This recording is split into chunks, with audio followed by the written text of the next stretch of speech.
Hello! Hi guys, it's me, Zach, and I was planning on actually starting off here after another minute or so, because I still have a little sharing to do here, real quick. But the reason I wanted to come in, pop in a little bit early, was to answer a question in the chat that I just wanted to clear up. Someone asked in the chat, how is he already getting the Repair 3? Ryan Lamb asked, and Stickman answered that it's probably because USA Gundam Store sent it to me, and that's not correct at all. While this build and later review is sponsored, made possible by USA Gundam Store, what is not possible is for a kit to be released in Japan and also here in Korea, shipped to Florida, and then back to me within, I think this kit, I just got it on Saturday, so I think that means it just came out in Japan on last Friday. So less than a week, it got to Florida and then back to me. It's not likely. So no, while yeah, I just got this through the P-Bandai store here in Korea, but it is made possible by USA Gundam Store. So yes, just to clarify that. All right. So anyway, before we get into the build, give me just a second here. Let me get us going. But how are you guys all doing today? Let me do this here. Let's see, who else is in the chat there? Akasaka, Alistair, Josh, Mike. What's going on, Mike? Skyers, and I assume we'll probably see Mike Rinaldi at some point in here as well, too. He usually is pretty good about popping in to say hello. Reiji is there. Guns Girls also, hello. Despacito 2, 1. What's going on, guys? Fishy Wishy Butterfly. They're just started on a new kit. Don Zwergo. I'm fine working on my kit bash for the European Gunpla Builder Contest. Very nice. And June over there on Facebook. What's going on, June? Anybody on Twitch? Who's watching on Twitch? Say hello. Alright, give me a second here. Let me do this. Then we'll get started on the build. If you guys, I've mentioned this on, yesterday's live stream? Yesterday's live stream, and also last week Friday's live stream on the USA Gundam TV channel. I mentioned to you guys that I'll be doing a live stream with Kakarot197, Vince. You guys probably know him as Kakarot. And we're going to be doing a live stream that'll be actually 12 hours from now. So it's morning here. That'll be Wednesday night here locally for me. Wednesday morning if you guys are in the US. Wednesday afternoon if you're in Europe, where Vince is. So yeah, I'll be hanging out with him, and we will be ranking. We'll be going through all of the real grade kits. We'll be matching up all the real grade kits and determining which kit is the best real grade kit. So we'll be going through them through a bracket tournament style thing. Hey, Stickman and Boom Cannon are there on Twitch as well too. There you go. So yeah, we'll be going through a bracket style tournament of all of the RG kits. They'll just be randomly paired up, and we'll just go through them, each pairing one at a time. So we'll have the Zaku versus the Gundam. We'll talk about which one's better, and that one will move on, and then finally we'll come to the best real grade kit. Gale, that'll be on my channel. It'll be here, live streaming on here. So I invited him to come on and do that with me, and he very nicely agreed. So grateful for that. All right, so all right, let me go ahead and do that. Then we can go ahead and do this. So I've heard the ankles aren't as bad, but still not great. So as far as I know, the ankles on this kit should be exactly the same as on the just regular original Exia kit, which is notoriously infamous for bad ankles, as I've heard, and as I'm sure you guys have heard, and if you built the kit, you may have experienced that. That said, the only Master Grade Exia that I've built, I believe, is just the Exia Dark Matter, and I don't remember that being an issue with that kit at all. So I've never really quite understood that criticism because I don't know, I just haven't experienced it. But then again, like I said, I've only ever built that one version of the Exia. So we're gonna find out here today, is or are the infamous Exia ankles that bad, or is it all just an urban legend blown way out of proportion? We're here to find that out today. That is the entire reason that I got this kit. I'm just kidding. It's a cool. I like. While not a huge fan of the Exia, there are certain variants of it that I do really like a lot. This being one of them. I like some of the changes to the design for this one. Also, I know it's not necessarily an Exia variant, sort of, but kind of, sort of. The Astria, really love that design as well too, and the Astria F, of course. Both of those are very cool. There's not ever been a Master Grade of those, has there? I don't think. I'm sure not. If there was, I'm sure I would have bought it. So, I guess not. I know there's like the 1/100 scale non-grade kits, and I know there's real grade. I know they came out as P-Bandai real grade kits, and I know there's the HGs. I've reviewed the HGs, I believe. I know I have them. I don't remember if I reviewed them or not, but I know I have them. I think I reviewed them. Maybe. I've had them for a long time. I got them and built them a long time ago, around the time when I started YouTube, so I think I probably did review them, maybe. But they had to have been very early in my YouTube days, so probably not very good reviews, but, well, probably, I don't want to dog on my old reviews. I think they were fine information-wise, but, even more boring than I am now. So, I've probably gotten a little bit better, but good evening, Visser said. Good evening. Is the full Quanta Exia solid? I don't know. Sorry, don't know about that. Sean, isn't Avalanche really top-heavy overall, though? I would assume, yeah. It depends if you have the Avalanche with, like, the leg parts on there, with, like, the leg equipment on there as well, too, or not, but the Exia, the Avalanche, yes, is another variant that I really like. I really do not like the legs, though. I like the leg equipment. Everything else, though, I really like about that kit. So, alright.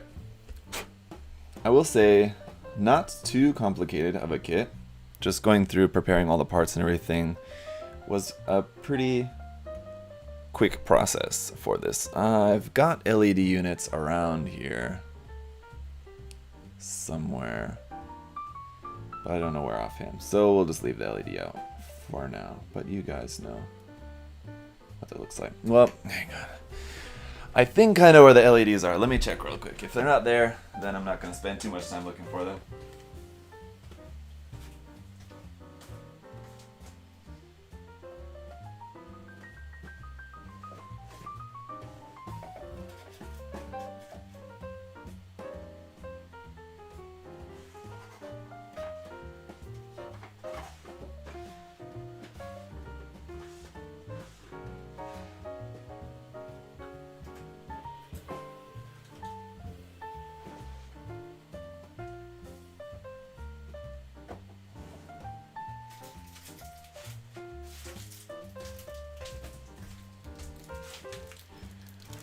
I found them, but these, I know I have a couple of like actual Bandai ones around somewhere, but these are not. These are Chinese knockoff ones, and I know these mostly don't work, so I need to find one that works first. And I got some more batteries over here, so if I can just see that it's like at least sort of working, then I think that one maybe will be good, and it's green, so that's good. what color is it supposed to be? It's supposed to be green, right? For the Exia? It's the right color. Oh. Alright, well that one at least flickered briefly green, so we pop that open, put a couple of new batteries in there and see if we can get that working. Alright, I think these batteries, which I have right here, are the right kind, so. Alright. Winter Gunpla, they're on Twitch. Hello. What's going on with the rest of you guys? So, uh-oh, don't want to confuse the old batteries and the new batteries. Put you over there. And these batteries, which I think are new-ish, I'm not sure exactly how good they're gonna be, so I don't know. If they light up the LED a little bit, well enough, then I'll be happy with that. Oh, yeah, that's working actually quite well, so cool. That's good. Glad that works. Actually, I'm gonna toss those over in the trash. Okay, and this over there. Okay. Alright, so we will actually have a working LED to try out. That's good. Now how does this fit in here? So that goes like that. And the LED goes... Oh,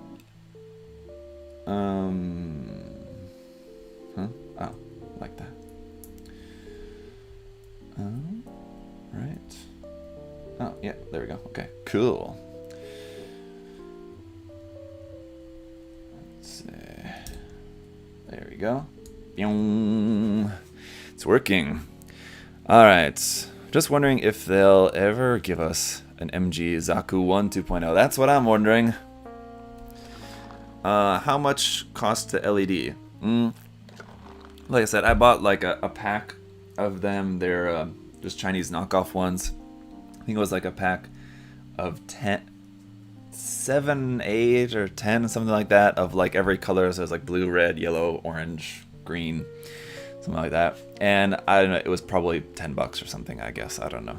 Not that much. But they are pretty shitty, so I would not recommend them. I know the Bandai ones are expensive, and especially if you're looking for a particular color. Some colors are premium Bandai, which is just kind of silly. Number one, I don't know why they cost so much. Number two, I don't know why Bandai doesn't just make them all just like normally available. Because like, yeah, I don't know. That's weird to me too. I'm sorry guys, I don't get it either. But whatever. I would definitely recommend getting the Bandai ones. Not only just for, you know, the not only just for the sake of, you know, not supporting bootlegs, but just they're just better quality, you know, definitely. That said, I did get those like a few years back, so I don't know if maybe there's better quality ones available now, than like Chinese knockoff ones, but anyway. Okay. I think I need to move that or something. Move my instructions. Why am I like kind of feeling awkward about where the instructions are today? Just because I have my mic right here, so I can't see what I'm doing with the instructions. That goes like that, and this one goes like that. So, G-Self, when? Masquerade G-Self, when? Yeah, that's a good question too. When's Masquerade G-Self coming? Alright.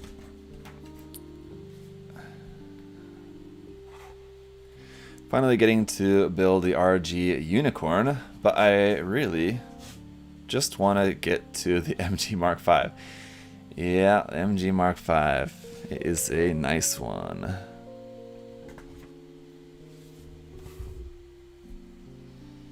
And we got some stickers here we need to put on this.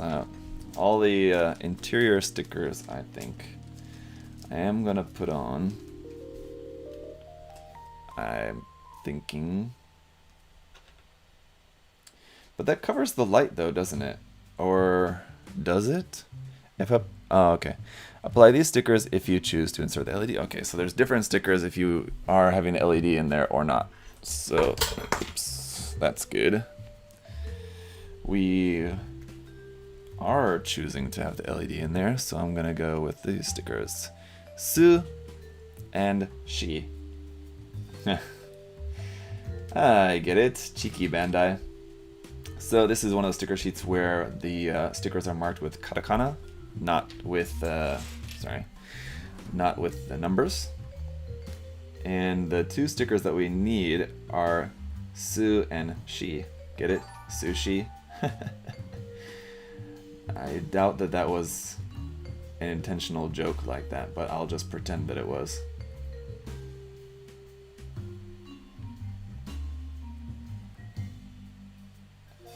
The one thing that I do like about some of the interior stickers is that they have like some text on them, so they do look nice underneath the GN condensers and stuff, but except for the one in the chest, if you're using the LED unit, then you can't use that, unfortunately, so. Oh, interesting. Okay. Yes, Bandai. They can be funny when they want to. When they want to make some dad puns. Like the Japanese equivalent of a dad joke.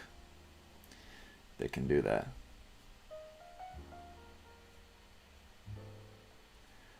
I also think that there's definitely some Monsters Inc. fans that are working at Bandai as well too, because I'll sometimes see parts paired up where like it's two parts you're putting together and the parts are 23 and 19. I mean, come on. You don't just randomly have 2319. Everyone knows Monsters Inc. 2319.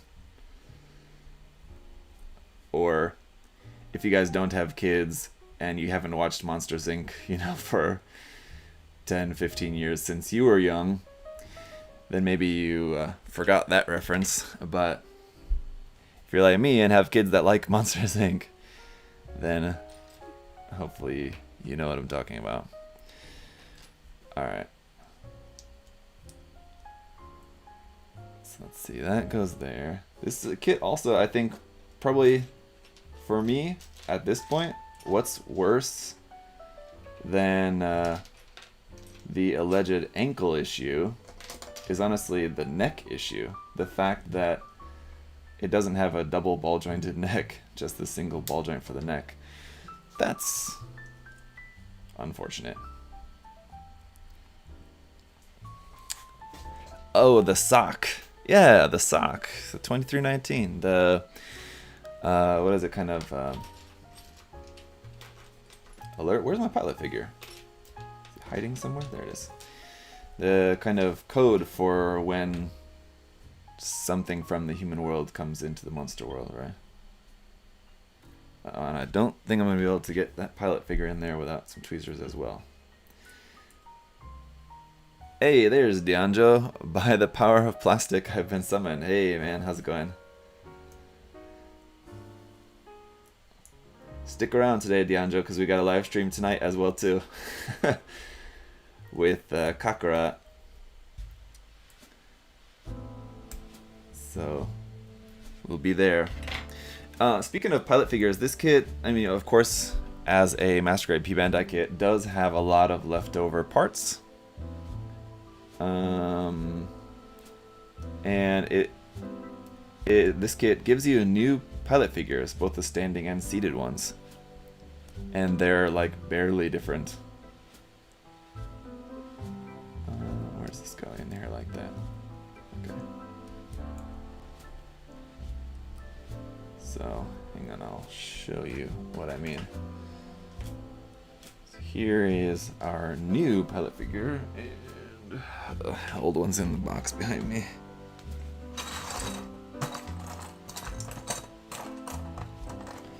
You do, also I will just mention, have the original Exia shoulder armor in there in full, so if you prefer the original style shoulder armor, you can make that.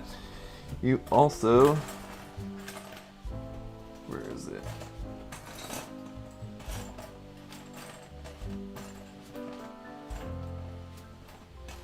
I'll have to show you guys the pilot figure later. You also have the original Master Grade Exia, just regular blade, if you prefer that. But with this version, we have a new sword, which is a clear, like, beam effect type sword, which is much more cool looking, I think. But you know, if you prefer the, you know, the classic physical blade, or this kind of just silver blade of the regular Exia, then you got that.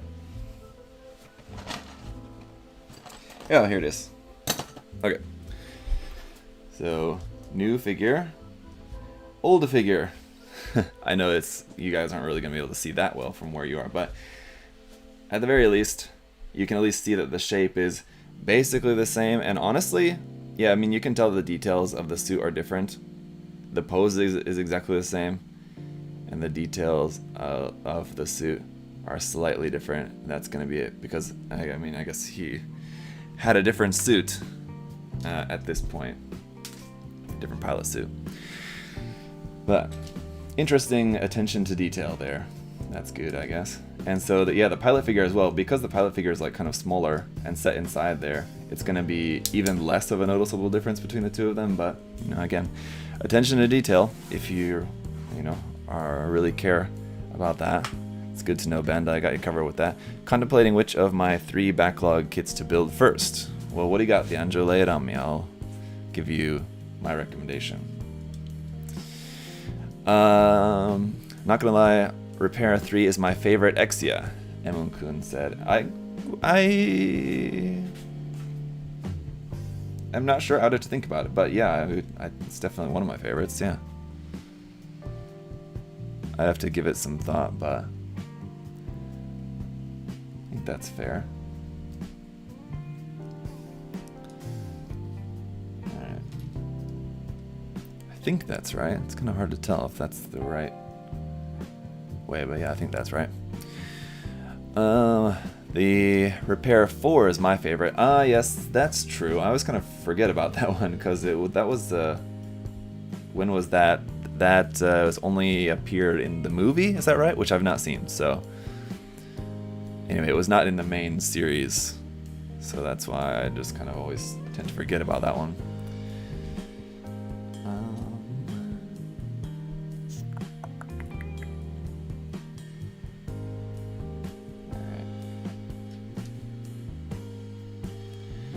So I don't know if anyone else.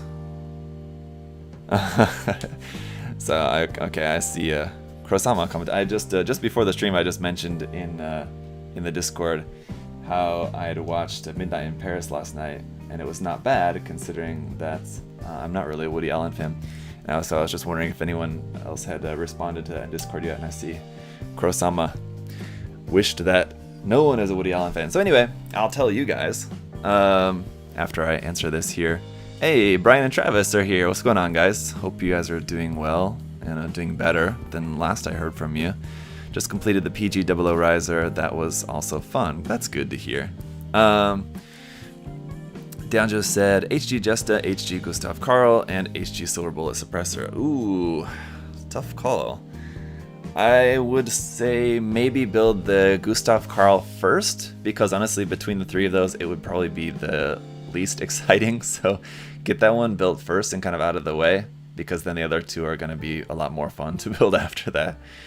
So I would go Gustav Karl, then Jesta, then Silver Bullet Suppressor. I think is probably the most fun. Or if you want to sandwich the less fun Gustav Karl, maybe do the Jesta first, then the Gustav Karl, then the Silver Bullet to round it out. Things still suck, but we are working on solutions. Well, I'm sorry to hear that, Brian and Travis, but hope you guys, I hope it's getting better, soon. Anyway, I'm glad you're still at least able to build some stuff and come hang out for a little while, so hopefully at least at the moment things are, chill enough that you can just relax for a little bit, even when stuff's shitty, it's good to be able to, if possible, if you're able to just get in like some downtime to just be able to relax, then you know I think that's good.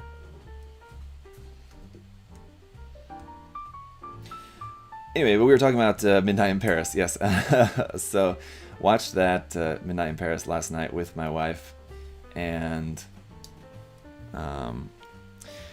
at first I didn't really know anything about it, and then we were just so the opening. My wife wanted to watch it. She said, and she didn't really know anything about it either. Just we'd seen it on Netflix, or like it just came up on Netflix, and for whatever reason she wanted to watch it, so we watched that, and the opening credits start to go as the movie's opening up, and I see directed by Woody Allen, and I'm just thinking like, oh great, because I don't really like Woody Allen that much. I've seen a couple of his movies when I was in school, and yeah, just not really that big of a fan. So I was like, oh boy, I don't know if I'm gonna really like this too much. But honestly, it was not bad. It was pretty good. And I think that was a lot due in part to Owen Wilson. Owen Wilson was actually really good in it. And he was there with Rachel McAdams, so it was interesting to see Owen Wilson and Rachel McAdams kind of course, reminded me of Wedding Crashers, which was interesting because we had actually, my wife and I had just recently watched Wedding Crashers like a couple weeks ago. She had never seen it before, so I've seen it like a million times, back in college especially. And so we watched that, and so I introduced her to that. So it was interesting to see the two of those actors also together again for this movie. But yeah, I was pleasantly surprised. It was good. Interesting concept. And what's her name? The other that actress was in it. Anyway, subconscious Owen Wilson marathon. Yes, exactly. Wow. And he did do a wow in the movie, but I think like only one, like, because I was waiting for it. I knew there was going to be at least one, and I was waiting for it. And it was like near the end, he finally did a wow. It was great. So I mean, like, if you guys, you know, I guess especially if you are married or you have a girlfriend or whatever, if you're having a date night, it's a pretty good one. Check it out. Not bad. Especially if you're a fan of like literature, which I admittedly am not that much. I mean, like, I am, I guess, as much as the next guy. But because like the premise is that he goes, like, there's some magic that allows him to go back in time to like 1920s Paris, and he meets Hemingway and F. Scott Fitzgerald and Picasso and a bunch of people. Owen Wilson is good in Loki. Is he? Because I didn't know he's even in that. I've not watched that, but I know that the actor who plays Loki is also in that movie. He plays F. Scott Fitzgerald in Midnight in Paris. So that's interesting. I wonder if like that's how they met, in either in one or the other. I don't know which one came first, but maybe they met in one, and I don't know if maybe like they enjoy working together, so maybe their agents got them to both. I guess it would be maybe Loki, whatever the actor's name is, I can't remember offhand. Maybe it would have been his agent that he enjoyed working with Owen Wilson or something, and so he asked if he could get on Loki or something. I don't know, but could be related. Usually when actors like that work together multiple times, I know sometimes it's just because they enjoyed working together. Alright. Loki is amazing. Brian said, yeah, I've not watched it. And why? I'm wondering if I have those parts backwards or something. I don't think so. Yeah, that looks right. So this one must be right too. But then why did this part not fit onto there? Let's try again. There we go. I don't know. Something was not right the first time, but now it is. That goes there. These obviously go right there. And hang on. What about these parts? Why do I have these here? Why did I cut those out here? I thought those go as in like part of the GN drive. Did I somehow miss those parts or something? Do those not go in the GN drive? Apparently not.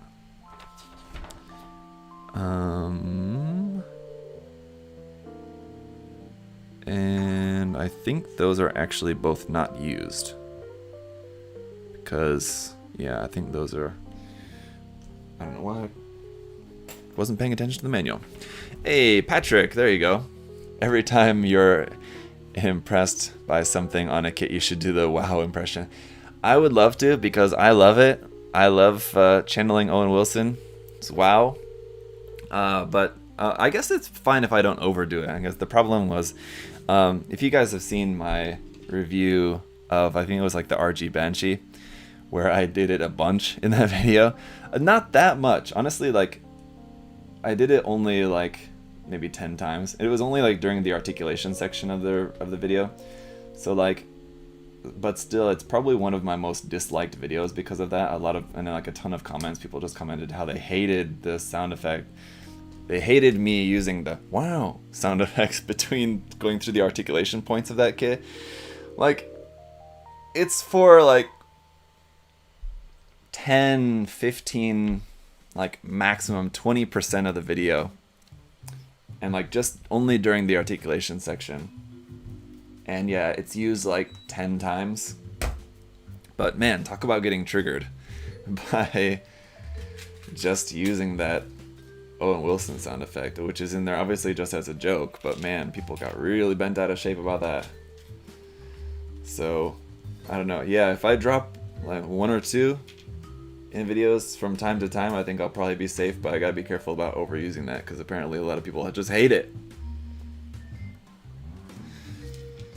So, old Exia plus the parts for both Repair 2 and 3. Yeah, I'm not sure if you can build the Repair 2. I know that like 2 of the runners, it's like runner N1 and N2, are from the Repair 2. So I don't know if you can fully make the Repair 2. I don't think so.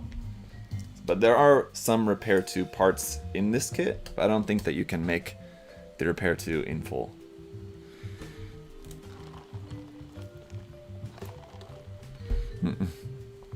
Replace it with the Owen Wilson saying, "Ka-chow!"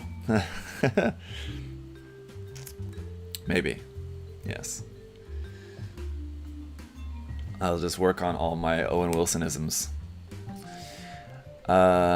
Is this a P-Bandai kit? Yes, Corey, yes, it is a P-Bandai kit. Unfortunately. So, okay, yeah, I can use all the stickers. Well, let's see. On the head. I don't know if I'm going to use all the stickers or not. Let's see. Do I need any polycaps first off? Yes, PC3. Because the light from the LED is not channeled up into the head.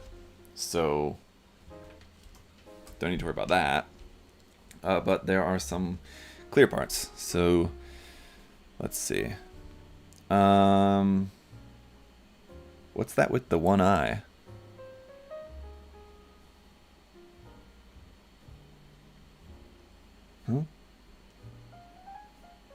What's that with the one eye? What's going on with that? Is that like a thing?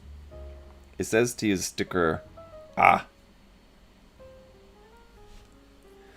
you recommend the MG Ale Strike Remastered? Yes, definitely. Repair 1? The Repair 1 would have the one eye, but yeah, so why is... let's see, Gundam Exia... Ignition mode. Oh, okay. So yeah, this is the sticker sheet from the Exia ignition mode apparently. Okay, so yeah, we won't use that sticker. Let me check in the manual here. It'll probably say, yeah, stickers ko, sa, se, and or is that so? I always get them confused. Are not used. So yeah, there's a couple stickers we won't use for different versions. Interesting. All right. So yeah, that's for the Exia Repair 1. That makes sense because I know it has the one eye, right? And that'd be this little red dot sticker in there as well too. I guess will not be used then because that's also from that kit. Interesting. All right. So ignition mode sticker sheet, eh? Did not notice that, of course, while recording the unboxing, so I'll have to mention that in the review portion later on. Adeptus said, is the Mega Zaku worth the scratch? I think so. You have to know what you're getting yourself into with a mega size kit. The seam line removal is a chore, especially with the Zaku, especially because there's seam lines through all the power cables, which is pretty fucking annoying. It takes forever. It's not easy and takes a long time. But the awesome thing that I love about the mega size Zaku is that, of course, it's huge for one, which is awesome, and it does have a ton of detail, so it looks great. Like if you put in the time to remove all the seam lines and paint and panel line, you don't even have to like add details, but like adding, you know, detail parts or like 3D print, 3D printed or photo etch parts, or what do I say, like scribing or anything like that. Even without doing anything else to it, I mean, just the detail that's already there is pretty incredible. So yeah, I love that kit, but yeah, it's not for the faint of heart.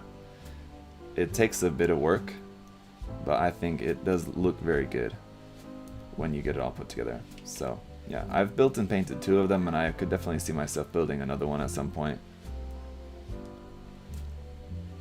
Oops. Almost forgot the polycab there.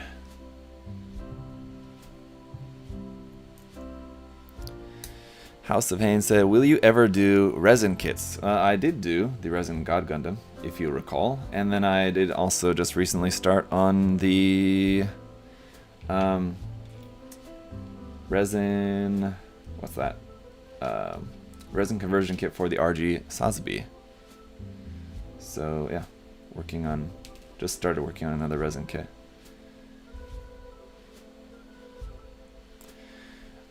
Built 4 different MG Exia so far: regular, Transam, Repair, 2, and Dark Matter.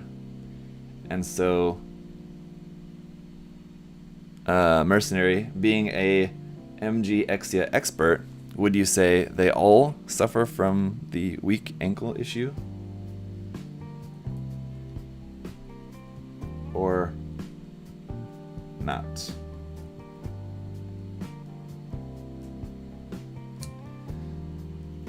Okay. Sticker E on the front of there.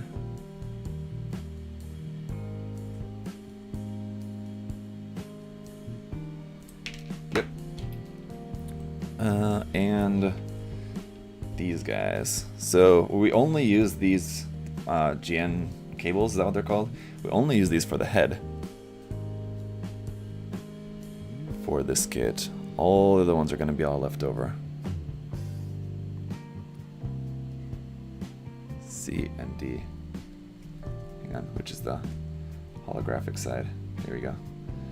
C goes on this side. A weak ankle issue is hit and miss. Okay, well, we'll find out.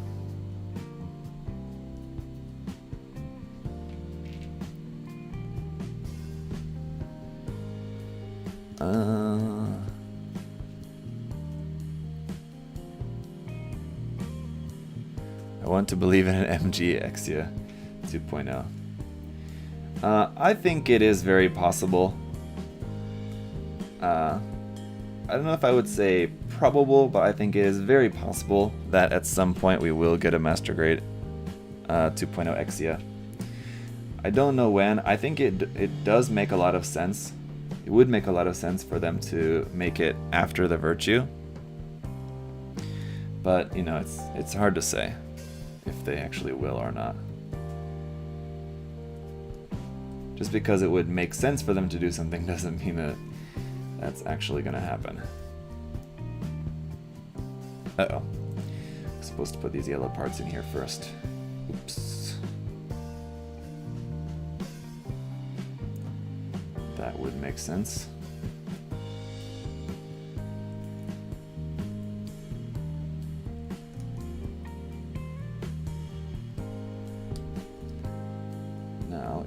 just fit onto there.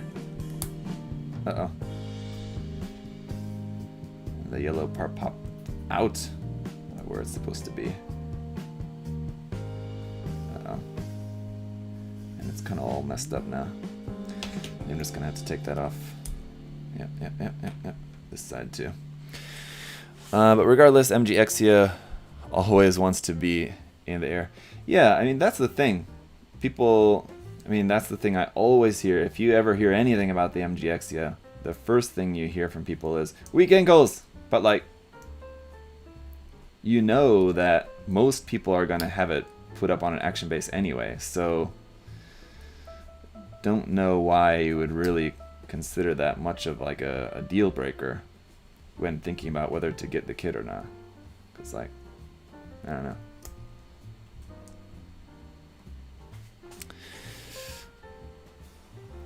I guess like in the anime it does do a fair amount of fighting like on the ground as well too. At least like in some points.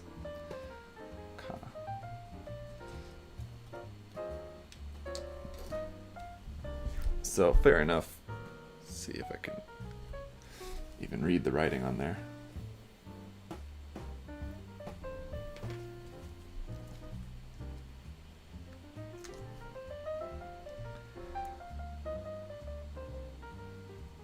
Still though, it has never made sense to me why for the MG00 kits you have dark green stickers and then dark green clear plastic going over the top of them, which basically turns these almost black. I mean, they just get super dark.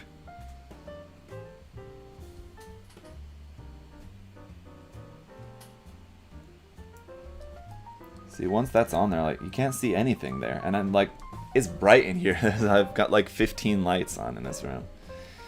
And I still can't see anything inside there. Like, what's the point of that?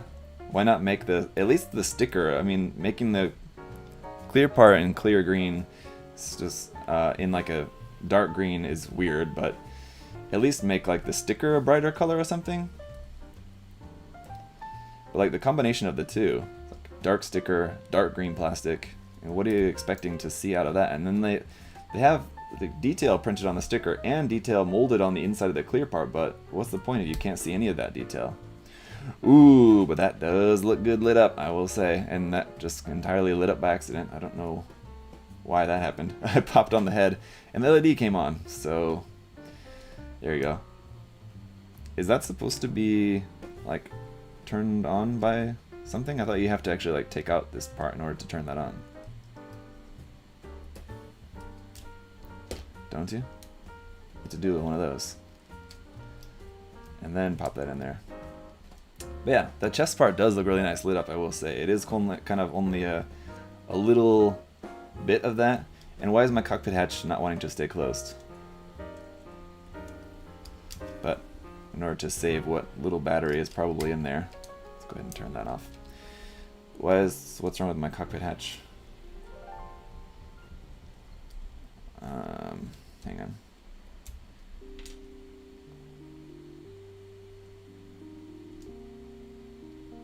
Is that also a common issue with this kit? Because that's annoying. I like that you can take the condenser more easily on the MG than the RG, yes. Hey, paint on plastic. Lincoln is here. Hey Lincoln, good morning. What's wrong with my cockpit hatch? Why does it not stay open? What do you think? What about the PG Exia though? PG Exia? No, there's not one. I kind of tricked me up there for a second. There's not a PG Exia, so let's see. It's not an issue with the inside part because that stays closed fine. So it's just a matter of this outside part was not connected or something that's causing the issue, I guess. Let me see if I think maybe I just didn't have that plugged in there all the way or something.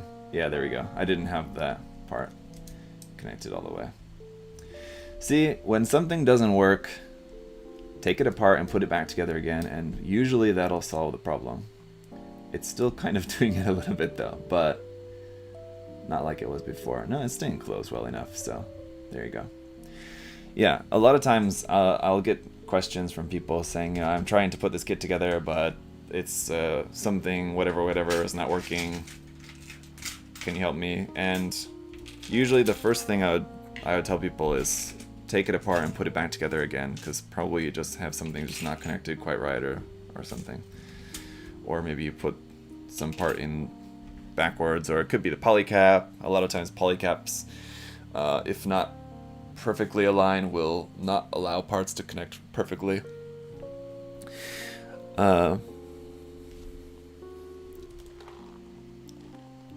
Oh, sorry, why was I like... Of course there's a PG Exia. What am I thinking? I don't know. It's kind of tripping out for a second there. Totally forgot about the PG Exia. Yes, of course. It's probably one of, if not the best, perfect grade kits.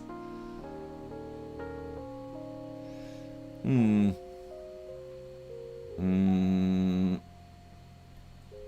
we go.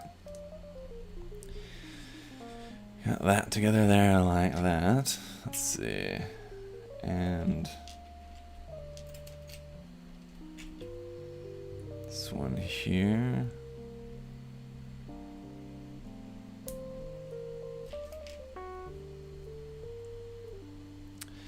Did you pre-order the AOZ Barzam? Who was that? Ian Henry. Did you pre-order the AOZ HG Barzam? I missed the pre-order for that, and again, it seems like every live stream, it seems like someone asked me about that. No, I believe Patrick was going to help me out getting one of those, and Patrick was here in the chat a little bit ago. I'm not sure if he's still around, but is that true, Patrick? Am I remembering correctly? So I think I remember that you did message me about that, if Patrick's still here. That he was going to help me out getting one of those. But I could be remembering wrong as well, too. Let's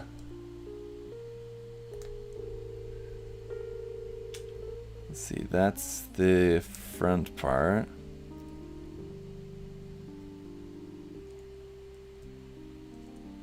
Whoa.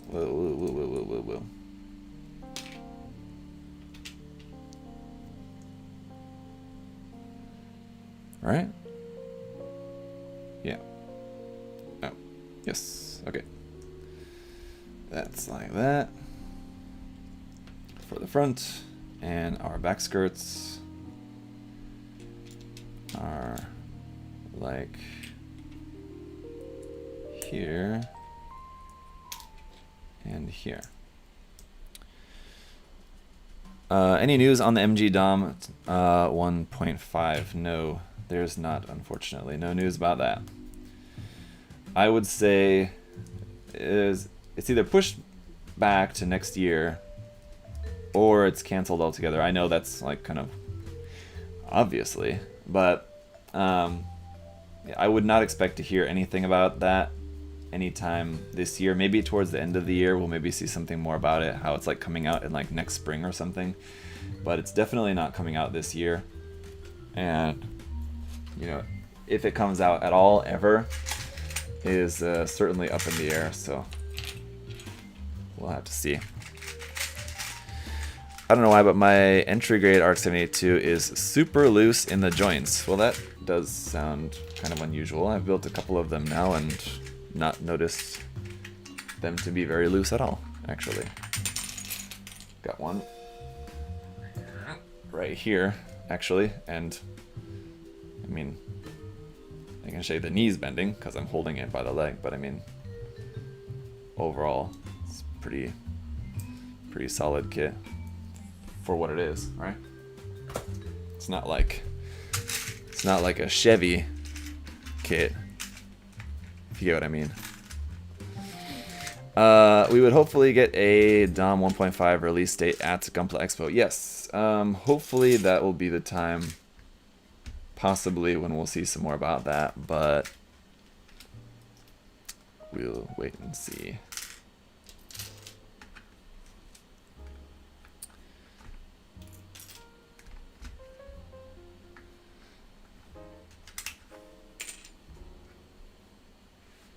what I can tell you for sure is that I'm pretty certain that they didn't just scrap the thing entirely in order to make a 2.0 instead.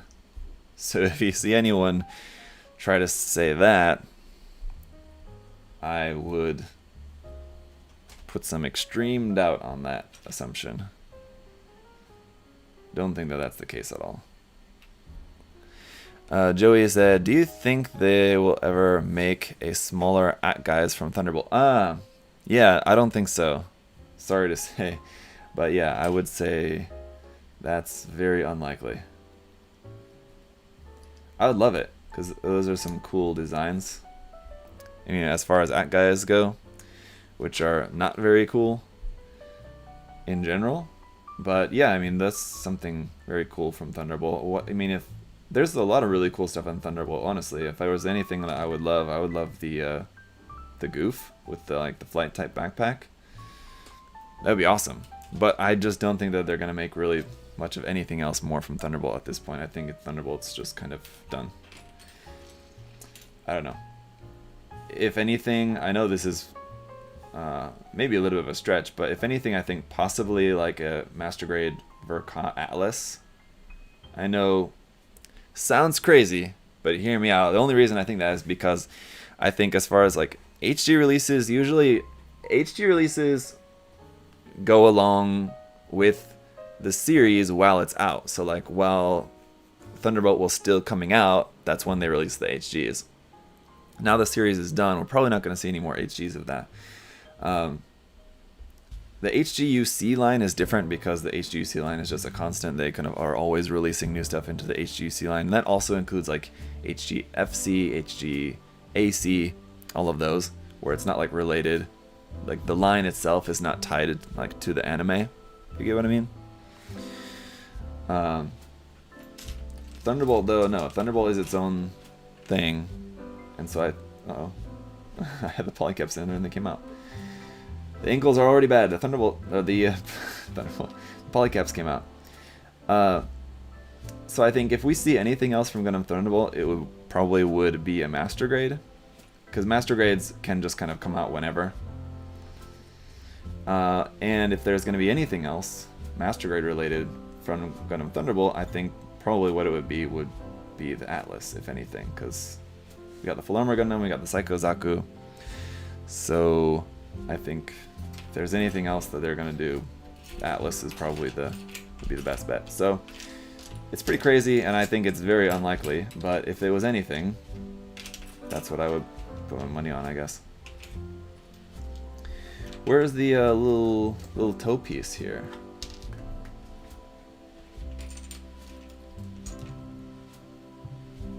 Honey? It's missing. There it is. Thunderbolt Gym would be neat. Yeah, I mean, there's a lot of really cool ones. I know Thunderbolt Gym and Thunderbolt Dom are ones people are always mentioning. Yeah, the Goof I think would be my pick if I could pick. Any word on when pre-orders are open for the entry grade American type? No, I don't know about that. That would be through Bluefin, I believe. And yeah, I don't have any like affiliation with Bluefin. I know people who work there, and I know that Adam talks with people at Bluefin. So I mean, like if I wanted to ask something to someone at Bluefin, I could probably like ask Adam, and if he doesn't know, he could ask Bluefin. But no, I mean, I don't have any insight as to like the inner workings of anything going on at Bluefin, so I don't know. Could not answer that for you. Sorry. Thunderbolt Gelgoog? Yeah, of course. Yeah, Gelgoog. Come on. You know I love the Gelgoog. Any word for the entry grade strike? I don't think so. Isn't that the entry grade strike? Didn't they already announce that to be like October or November? I think. I believe they already kind of said when that's supposed to be coming out. So we're not necessarily to the ankles yet. I can say that I can tell the kind of front of the foot is certainly feeling kind of a little bit loose. And there's kind of like a weird gap between the red and the white parts. Is that normal? I guess so, but it seems a bit odd. Okay, moving on. This part here.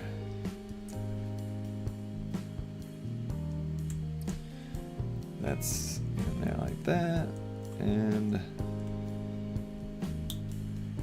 there we go. I really want to see those Thunderbolt guys. Yeah, I think probably not going to see any Thunderbolt guys.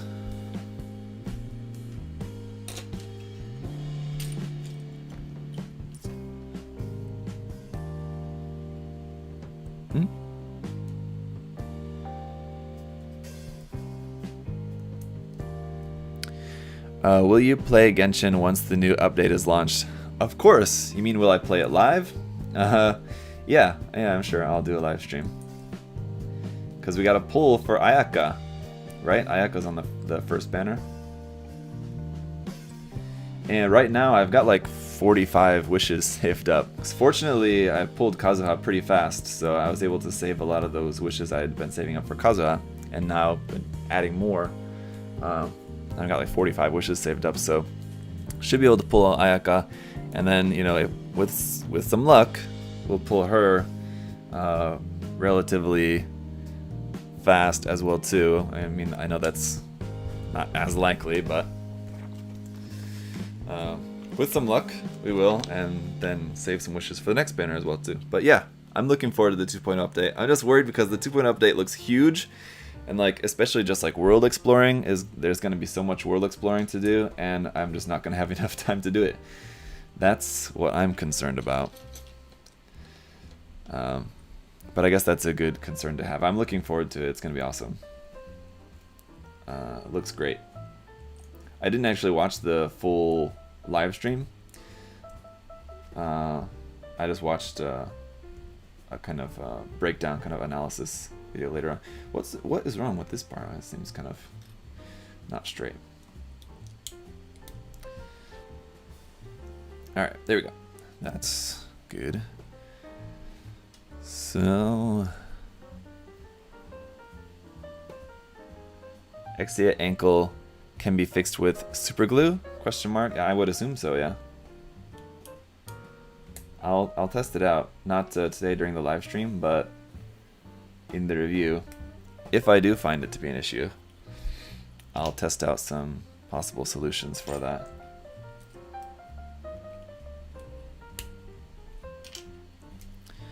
Zach, are you planning on getting the HG Jegan triple pack from F91, or at least one of them? I have not seen that. When was that announced? I've not seen anything about that. I know I saw the that F91 double pack with like the two different like color variations of the F91 that's coming out. I've not seen the Jegan triple pack. Are you gonna pull for Baal? Yes, definitely, of course. I'm gonna pull for every character as much as I can. You know.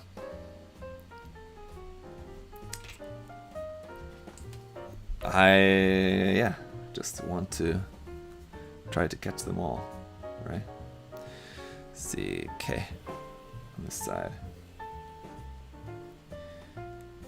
I'm really glad that I just not only pulled for Kazuha, but I'm really glad that I ended up getting Kazuha. I'm glad that I got Kazuha relatively quickly. After, I mean, it only took like, I didn't count, but it was like less than 15 pulls. I don't know what my pity was at the time, so I mean that I'm sure it was related, but yeah, I'm really happy with Kazuha. He's a lot of fun to play with.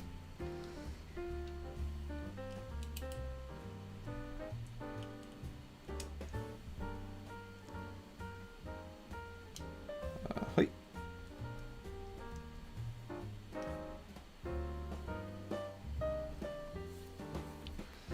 And that part there. There we go.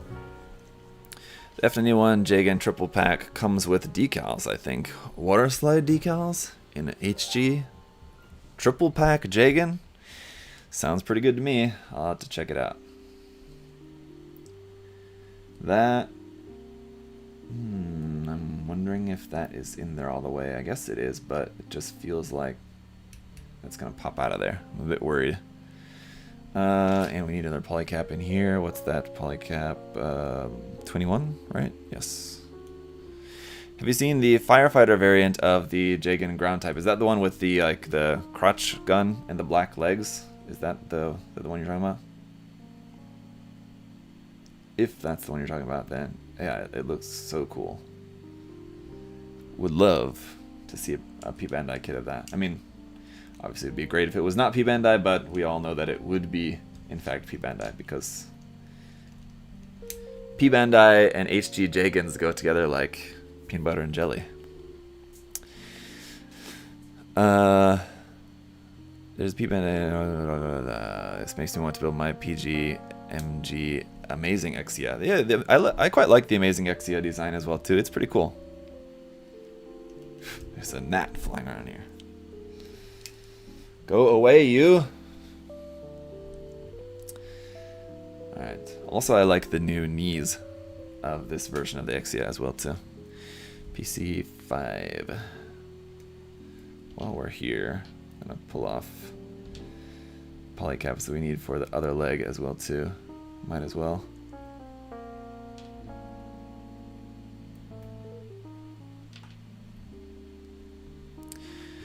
Dynamis doesn't use polycaps. That's correct.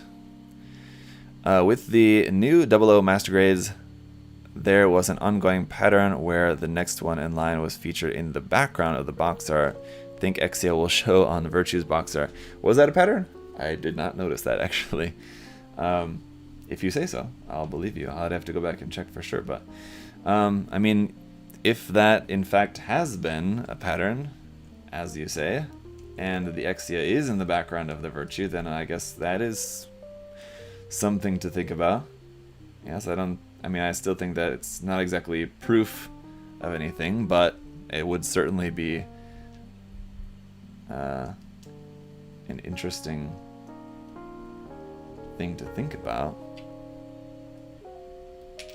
Uh-oh.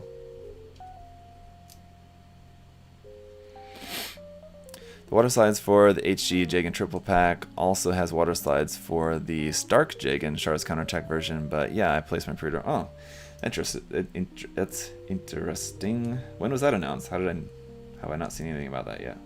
So like just announced yesterday or something? Are you going to review the 30 minutes missions Spinaccio? Spinaccio? I don't know how it's pronounced, but no. Any Italian people in the chat who can tell us how that's supposed to be pronounced? Have you seen Gundam Hathaway? How do you feel about it? I've not watched it yet. Virtue was in the background of the Curios MG box. Was the Curios in the background of the Dynamis box, though? That's the question. Because if it's just a one-off, then I don't think it's necessarily indication of any sort of pattern.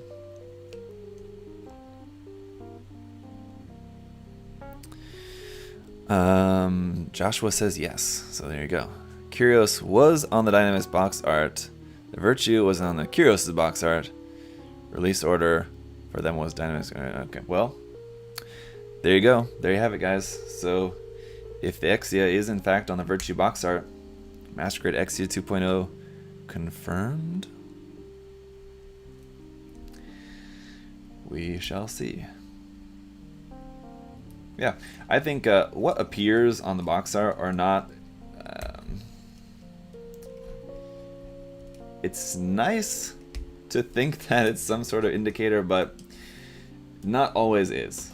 And more often than not, it's not an indicator of anything. But you never know. Bandai is cheeky. That's for sure. So, you know, sometimes it is, sometimes it means something, a lot of times it means nothing. Where's, oh, they're hiding under my hand. Hey, DT Warrior, Exia Repair, you got it already. Still waiting for mine. Yeah, I would assume that you would be. I just got mine on Saturday, and so yeah, I think that means it just released in Japan on last Friday. Because most of the time, P-Bandai stuff here comes out the next day, or at least it comes out like. Hang on, sorry. Almost the same as when it comes out in Japan, anyway. That's what I mean to say.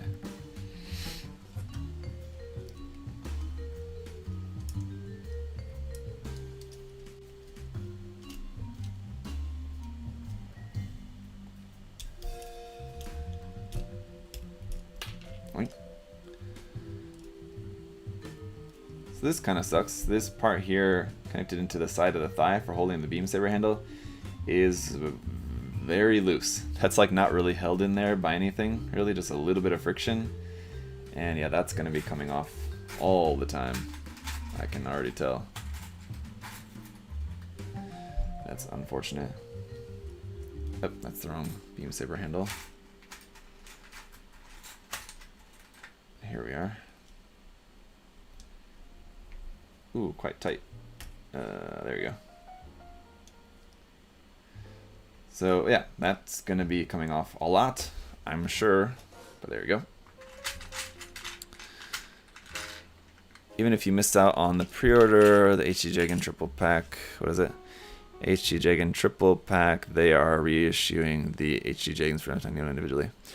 I'll have to check that out because those are kind of interesting.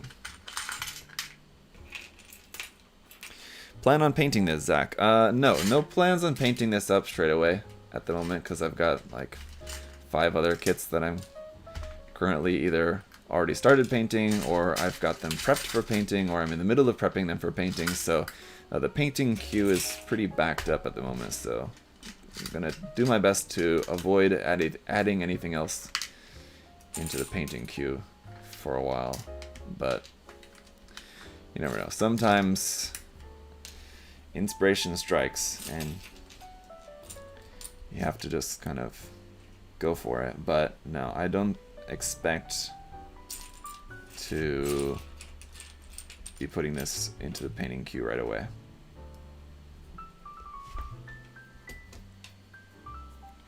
If you want me to, I can try and pre-order the Jegan triple pack for you so that everyone can enjoy the awesome reviews. Well, thank you, Ninja Guy. I appreciate that. I'll just see when it comes out. If it comes out before November, then I'll try to get it here in Korea because we're planning on moving back to the US around November-ish. If it comes out in like November or December, then yeah, getting it through the P-Bandai US site would be ideal. Let's see. Let me see this. I want to go see what this is all about anyway. I'm new to this. I just finished the G-Frame 13. Are they all that simple? All the G-Frames are pretty similar, yes. Checking Gundam Kits collection and not seeing anything about the new Jegans. Were those like just announced yesterday? Zodiac asks, what's taking you back to the US? My kids. The long and short of it is for my kids, for their school. We want them to just not necessarily get like a US education, because like, at least like for elementary school, honestly, the elementary school here is fine, but the middle school and high school here just is bad.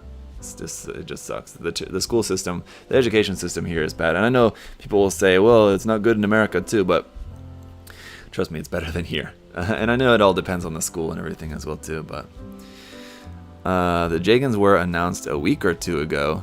Oh, well, someone send me a link or something, because that means I'll have to do more digging in order to get to that. But yeah, so yeah, the main reason we're moving back to the US is for the little ones.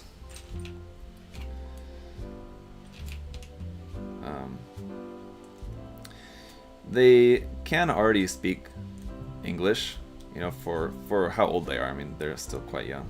I mean, their English level, I'm sure, is not the same as a 100% native, but of course the trade-off is that they can, for their age, they can fluently speak Korean and English, which is, you know, more than obviously most any American kids would be able to, obviously, but yeah, the trade-off is that they're probably not as proficient in either of them as a fully monolingual kid of their same age. So yeah, that's the trade-off of that. But yes, so we want them to just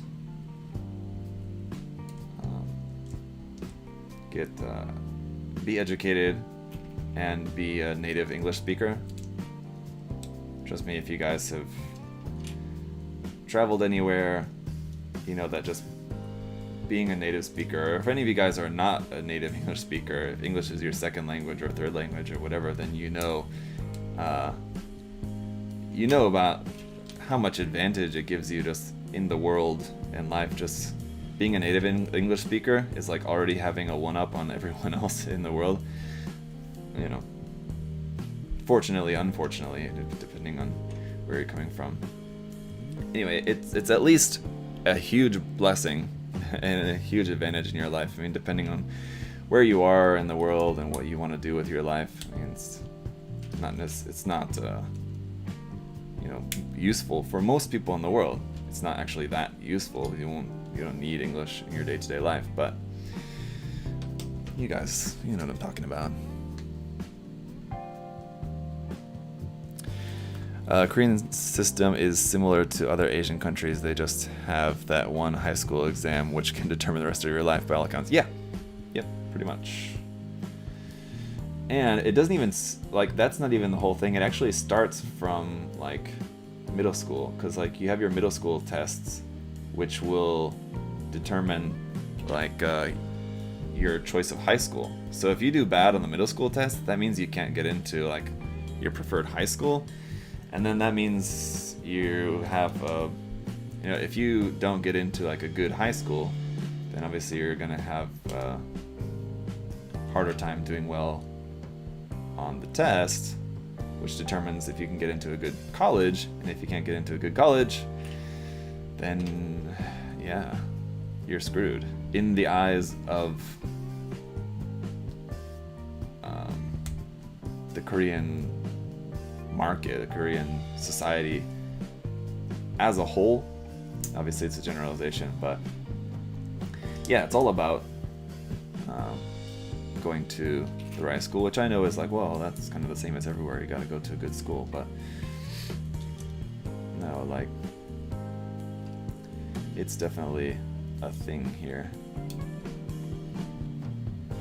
sadly.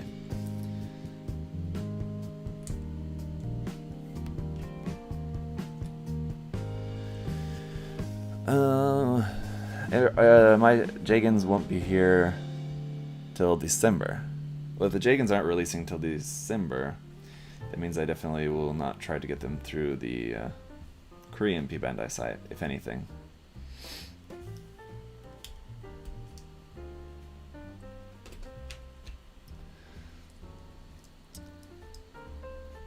Oh, okay. Thank you, Sturgetty. I'll check the link.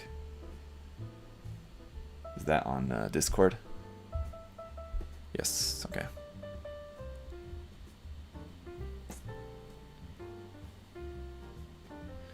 Triple Jegan. Yeah, I don't think I saw this.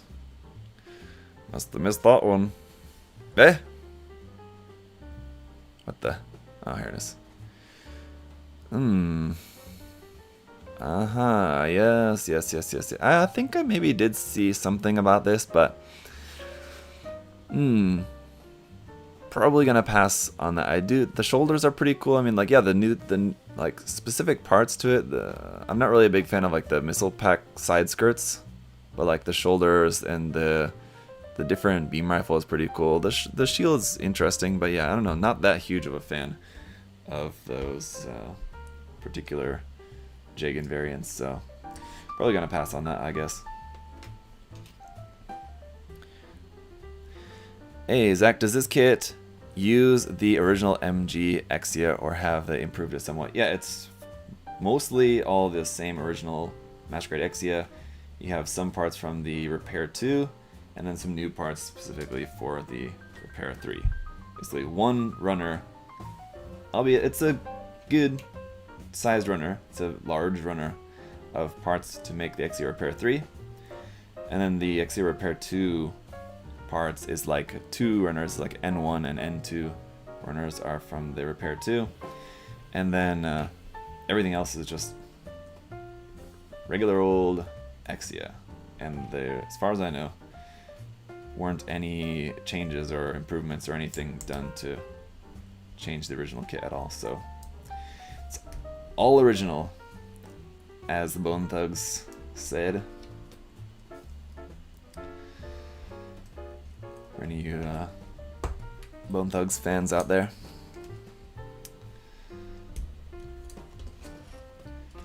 So there's the legs.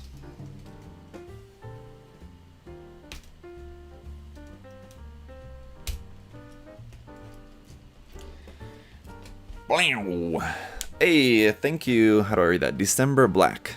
87, thank you for the super chat there.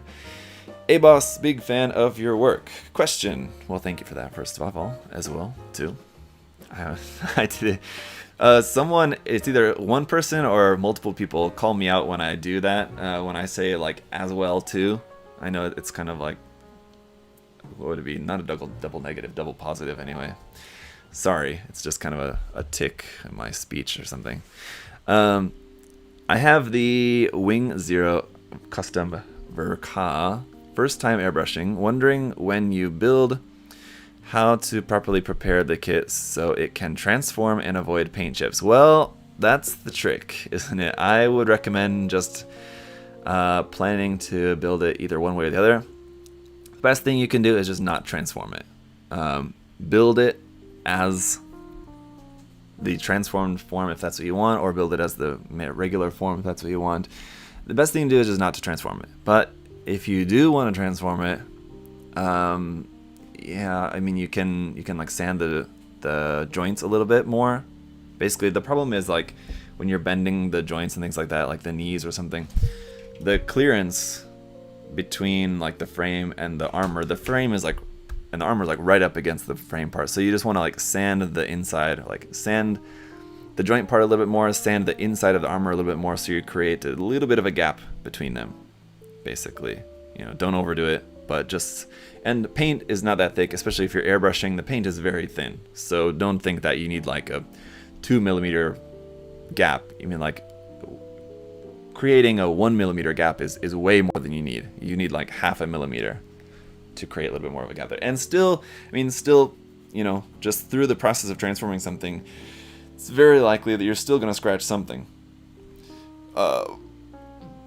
So that's why I'm saying it's better to just not do it at all. But just be careful is kind of the main thing. Do a little bit more sanding, be very careful with it, and that's really all you can do. Cross your fingers, basically.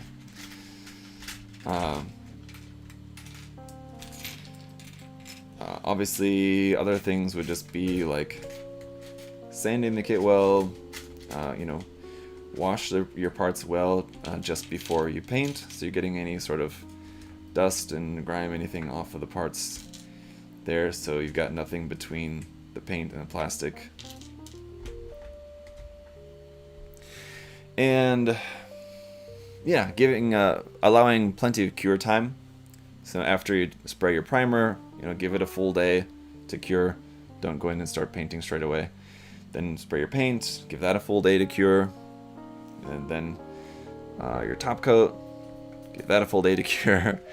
I mean, it slows down the process, but I mean, I think that does probably honestly doesn't do a lot, but it would help, I would guess, to keep the paint, you know, at its maximum strength. At the end of the day, it's still just a very thin layer of paint, so scratching it is kind of easy to do. more easy than you'd like it to be. Jay asked, is your wife Korean? Yes, in fact, she is. Believe it or not. I live in Korea where it's like 98% Korean population, so surprisingly, my wife does happen to be Korean. So like I've had people ask in the past, not for a long time. Actually, I haven't got this question for a long time. I think it's maybe just like when we were first dating, or earlier on we were dating, or first getting married or whatever. I had people ask me or say to me like, oh, do you really like Korean girls or something like that? And it's like, no, I live in Korea where there is nothing but Korean girls. Like, obviously, I mean, there are foreigners, and I know like foreigners who date other foreigners here, and I know foreigners who have dated and got married to other foreigners who they met here, and that's certainly a thing. But yeah, obviously most people, I'm just talking like expats, foreigners here, who are like me, who just like come over as teachers or whatever. Obviously they're gonna end up dating Koreans. That's what happens. Oh.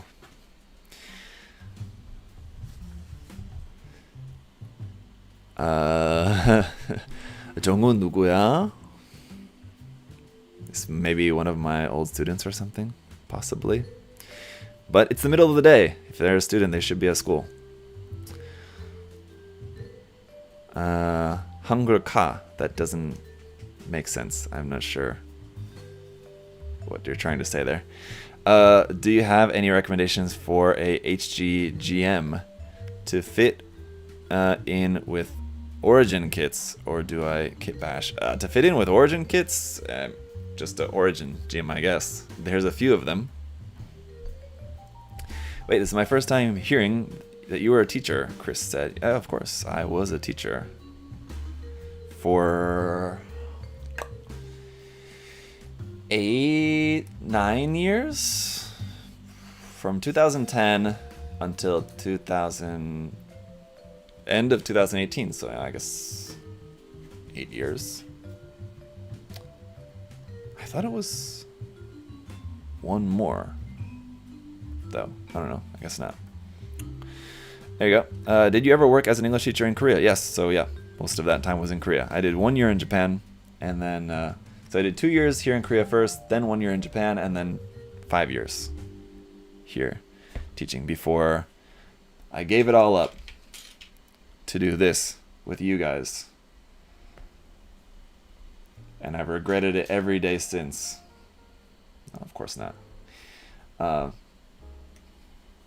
People did warn me, though, that I would regret it when I was talking about wanting to do this full time. You know? People said, don't do it. And I said, I'm gonna do it. And people said, you're gonna hate it. And I said, I don't know, I don't think I'm gonna hate it. And people said, don't do your hobby as a job. I said, well, I'm already doing it like even though I was a teacher, I was still doing this like at least as a part-time job. I was still doing like this at least 3 hours a day, but you know, probably more realistically 4 or 5 hours a day of like Gunpla and or YouTube related work of some kind. So I mean, like, I was already kind of halfway doing it as a job anyway, just not like paid enough to do it as a full-time job exclusively. I still had to teach, you know, to make a living. And December Black, there with another super chat. Thank you, man. Really. Thanks for the info. Last question. I bought a ton of the SMS paints from USA Gundam Yeet. Well, thank you for that as well, too. I'm sure Scott would say thank you, and Adam as well. Scott from SMS and Adam from USA Gundam Store, of course. I bought a surface primer instead of a regular primer. Is it more difficult to paint over, or what would you suggest? Surface primer or regular primer? What would be the difference? Because surfacer and primer is like the same thing, but instead of a regular primer. I'm not sure what you mean by that, because especially from SMS, if it's an SMS primer, I mean, whatever primer you have, I'm sure it will work fine. But what exactly is the primer that you have? Tell me. I think there is a. Oh yeah, from Mr. Hobby, yeah, there is a different product, isn't there? What's that called? I have some, yeah, and I had the kind of issue with that because it is slightly different. But what was that called? There's like Mr. Primer Surfacer, right? Surfacer gray. Yeah, I'm sure it's the same. It's probably nothing, but yeah, like from Mr. Hobby, there is Mr. Primer Surfacer, I think is what it's called. So it's kind of annoying because it's like primer and surfacer are the same thing, aren't they? But it's a little bit different because I think it's a little bit more, what do I say, kind of not elastic, but like, I don't know, it's a little bit different mix. But yeah, December black. What I mean, surfacer gray. But what like what brand or whatever is it? I'm sure whatever you have is fine. Basically, is the long and short of it. But if you can tell me a little bit more exactly what it is, but as long as it's not like Rust-Oleum car primer. It's SMS. If it's SMS primer, then as far as I know, I think, you know, it should be fine. I don't think that would be anything. Yeah, so if it's all SMS products, then it should be totally fine.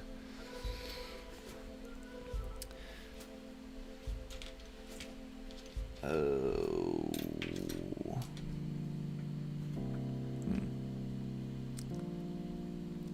Yeah, but I mean, if you're still unsure, or yeah, still kind of just want to be cautious about that, or want to check to be sure, or whatever, you can maybe send me a message to my Facebook page, and just like send a picture of it so I know exactly what is it you're talking about, and I can check. Because while I have a couple of SMS paints and I've used them a little bit, I'm not super familiar with everything that Scott makes, so it could be something that I didn't know that he makes, and there is something different about it. But yeah, if you want to check to make sure, maybe send me a picture or something, and I'll double check. But as far as I know, it should be totally fine. And someone else in the chat might also be able to help, who's used SMS, more familiar with SMS more so than I am. I might be able to answer that better for you as well too. I think. I know Sturgetti was in there. I think, Sturgetti, I believe you've used SMS probably more than me, haven't you?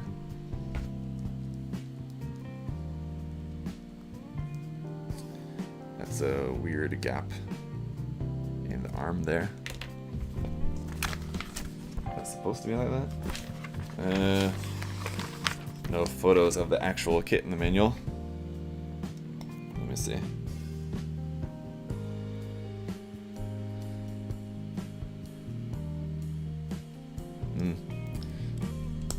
Just weird gap in there, plugging the upper arm onto that. It's like I've only used Mr. Surfacer and not the Mr. Primer Surfacer, so what's the difference between them? Josh, I don't remember exactly because it's been a long time. Sorry, I can't say for sure. I know that the Mr. Primer Surfacer, though, yeah, I had some trouble with that just because it is a little bit different, so you have to like thin it a lot more. And I was just having some trouble spraying with it. It's like extra thick, kind of. And I remember, again, don't quote me on this because it's been a while, but I think I remember my friend Jiminbu was telling me that like the Mr. Primer Surfacer is like meant to be a little bit more durable and like meant to be for like painting rubber parts or like soft vinyl or stuff like that. So it's like a little bit different. But yeah, I'm not sure. I would have to check to be sure if that's what it was, what was the difference with it. But yeah, I bought a couple of bottles of that by mistake, and I still have some because I only use it like on the rare occasion because I had some trouble using it before.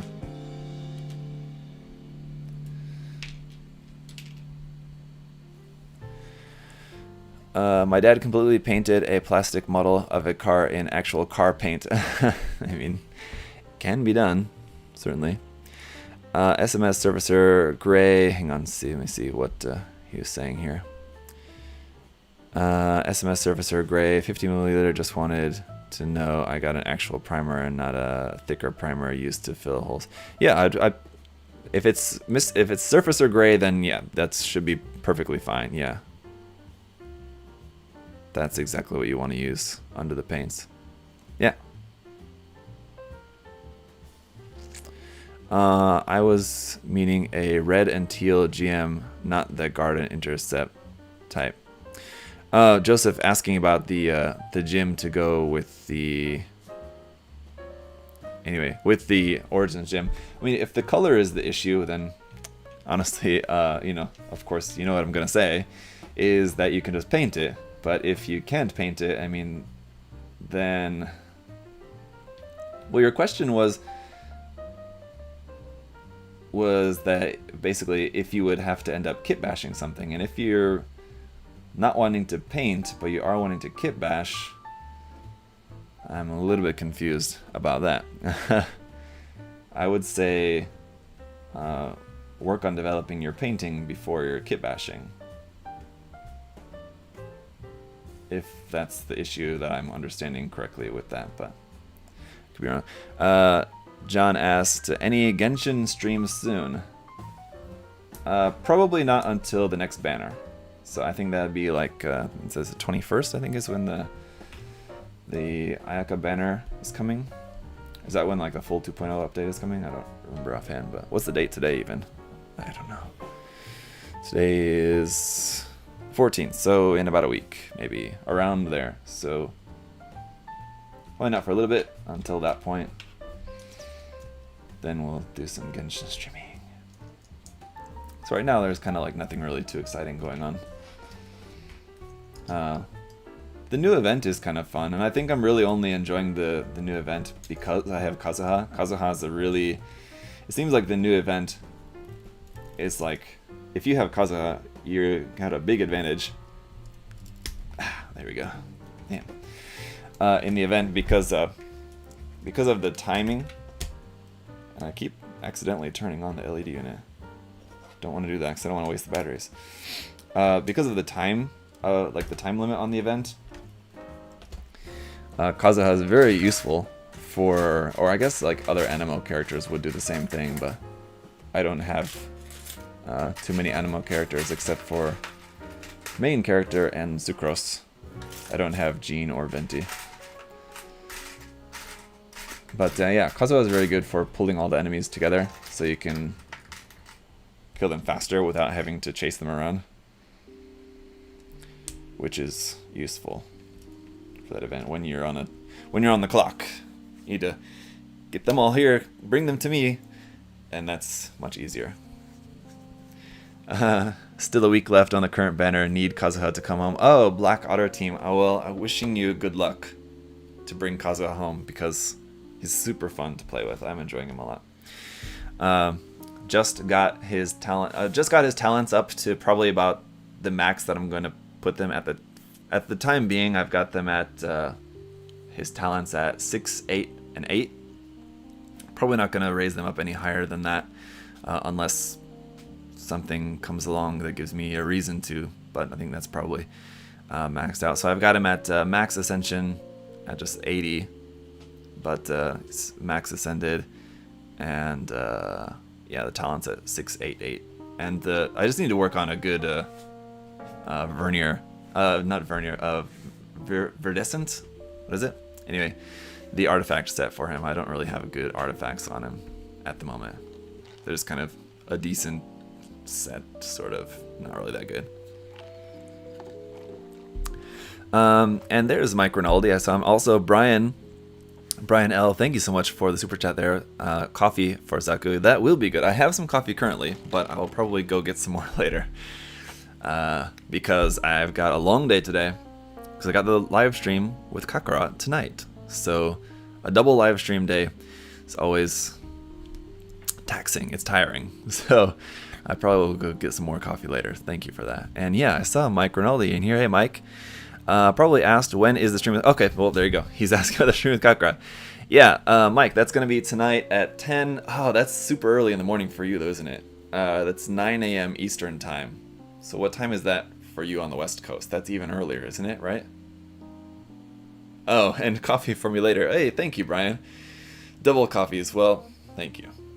Yeah, 9 a.m. Eastern is like 7 a.m., 6 a.m. California time, isn't it? I think, or like West Coast time. Anyway, so yeah. Yeah, 6 a.m. All right. Well, if you're up, Mike, hope to see you there in the chat. But if not, don't sweat it. Maybe you can catch it a little bit later. But I'm glad to hear that you're looking forward to watching anyway. I'm looking forward to just kind of hanging out with Kakarot. I'm honestly kind of a little bit sad that it's our first time like hanging out on like a live stream together, because like I said, I've talked with him a little bit, so I know him a little bit. We're not like close friends or anything, but I know a little bit about him, and we've talked a little bit. But honestly, it would have been nice if we would have had like a proper interview at some point where like we've just had a chance to just kind of talk and do like a normal interview, here on my channel, so that I could know him better, and you guys could know him better as well too, aside from just following his content. But so I'm like, for the focus of the video that we're gonna be doing, we don't really have. It's not really much of a chance to actually get to know him. Unfortunately, we'll just be talking about RG kits and stuff. But so yeah, it's a kind of a shame about that, but maybe at some point in the future, we'll see if we can get him to come back on again for an interview or something at some point. That'd be fun. So, we'll see.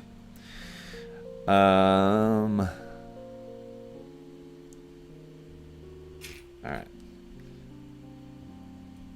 Almost done here with the body, as we just have the one arm left here. And these are the kind of hands which are the kind that is kind of, you have to do a balancing act, trying to close up the hands to hold the fingers in place while you're doing that. So that's what I'm kind of struggling here for a second. But yeah, like 1/3 of this entire kit is just the weapons. So like you build the body and you think, okay, the body is like 80, 85, 90%, and then you build the weapons. But like there's a lot of weapons to build with this. There's a lot of Exia weapons, and then you got the new weapons in there as well too. So planting a seed, my RG wish list. Wish is the O. Yes, after the Xiang, I think it would make a great choice. Yeah, definitely. But Bandai doesn't even ever make the MG the O, which I mean obviously is a completely different thing. It's a huge kit. So on the one hand, it's understandable that Bandai doesn't produce that kit very often, and that's an understatement. But yeah, I don't know. I would think that if there was a much demand for that kit, then they would make the MG more. So because they don't make the MG that much, it makes me think that there's, I guess, just not that much demand for it. Probably just because of the price. It's just expensive, right? But I don't know. Even with the expensive price point on that, if they don't make the MG all that much, I guess there's not that much demand, which would lead me to think that there's probably not that much demand for an RG. But I mean, I don't know. Who knows? Yeah, I would not have guessed that the Xiang would have been as popular as it is, and it indeed It's quite the popular kit. I enjoyed it a lot, and I don't even really like the Zeong that much. I'm even going to be painting the kit. Someone was asking me earlier if I was planning on painting this one, and I said there's a number of kits in my painting queue at the moment, and the RG Zeong is one of them. I've mentioned that before, so you guys have, if you've been watching, it's not the first time you've heard me talking about my plans to paint the RG Zeong. But yes, that is still in the works. It's still happening. I'm just not gotten it ready yet. I had to finish prepping the Master Grade Age 1 Sparrow first, which I'm happy to say. I finished preparing that, and I've got it all washed, and so that's the next kit that I'm going to be painting, is the Age 1 Sparrow. And then the next kit that I've got that I'm working on getting sanded and prepped for painting now currently is the Zeong, so it's coming. I do still have the Aoshima Arbalest kit, though, which I've prepped that for painting like 2 years ago. No joke. That's been sitting here ready to be painted for like 2 years. I've just not gotten around to painting it. So that's still sitting here. Probably need to wash it again because now it's probably got a layer of dust on it. That's just the parts have just been sitting out. Oh, forgot about your Sparrow. I can't wait to see this. Yes, so the Age 1 Sparrow, I'm going to be painting in Ava colors. And I've actually been going back and forth about which Ava colors to paint that in. I was originally, of course, just thinking in Ava 01, but it kind of seems a little bit boring. But then again, I don't know. Do I want to do Ava Unit 0 or 02, 01? What do you guys think? What Ava colors for the Age 1 Sparrow? And why is this shoulder armor not wanting to stay on there?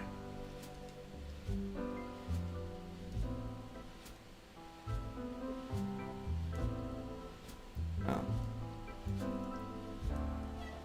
It's not that it's too loose, it's that it's actually too tight and I'm not pushing it on all the way. Or not? I don't know. How much was this kit? Oh, well, I don't think it was that much. It's probably around, converted to US dollars, I mean around 45 bucks, I guess. Probably something around there. Because I got it through P-Bandai Korea, so I got it directly as a P-Bandai kit. So I'm sure it was not that much.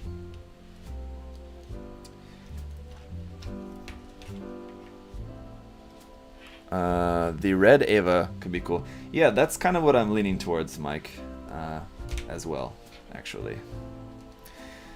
That's what I'm leaning towards currently.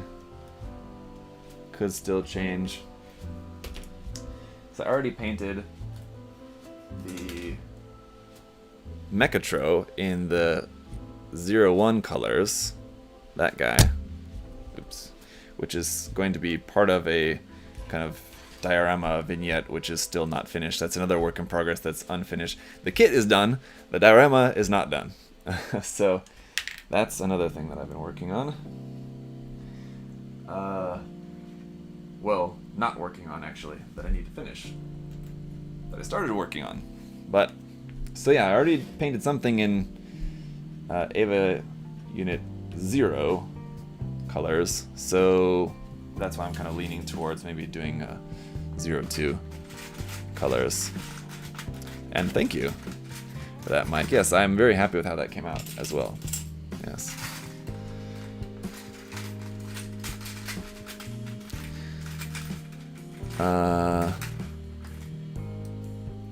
Where can I get an MG Sparrow, please? Yeah, not easy kits to find, I know. I've had mine for a while though, so it's not like I just got it recently. Had it for a long time. I don't even remember where I got it, Where did I get that kit? I think I got it online here in Korea at some point.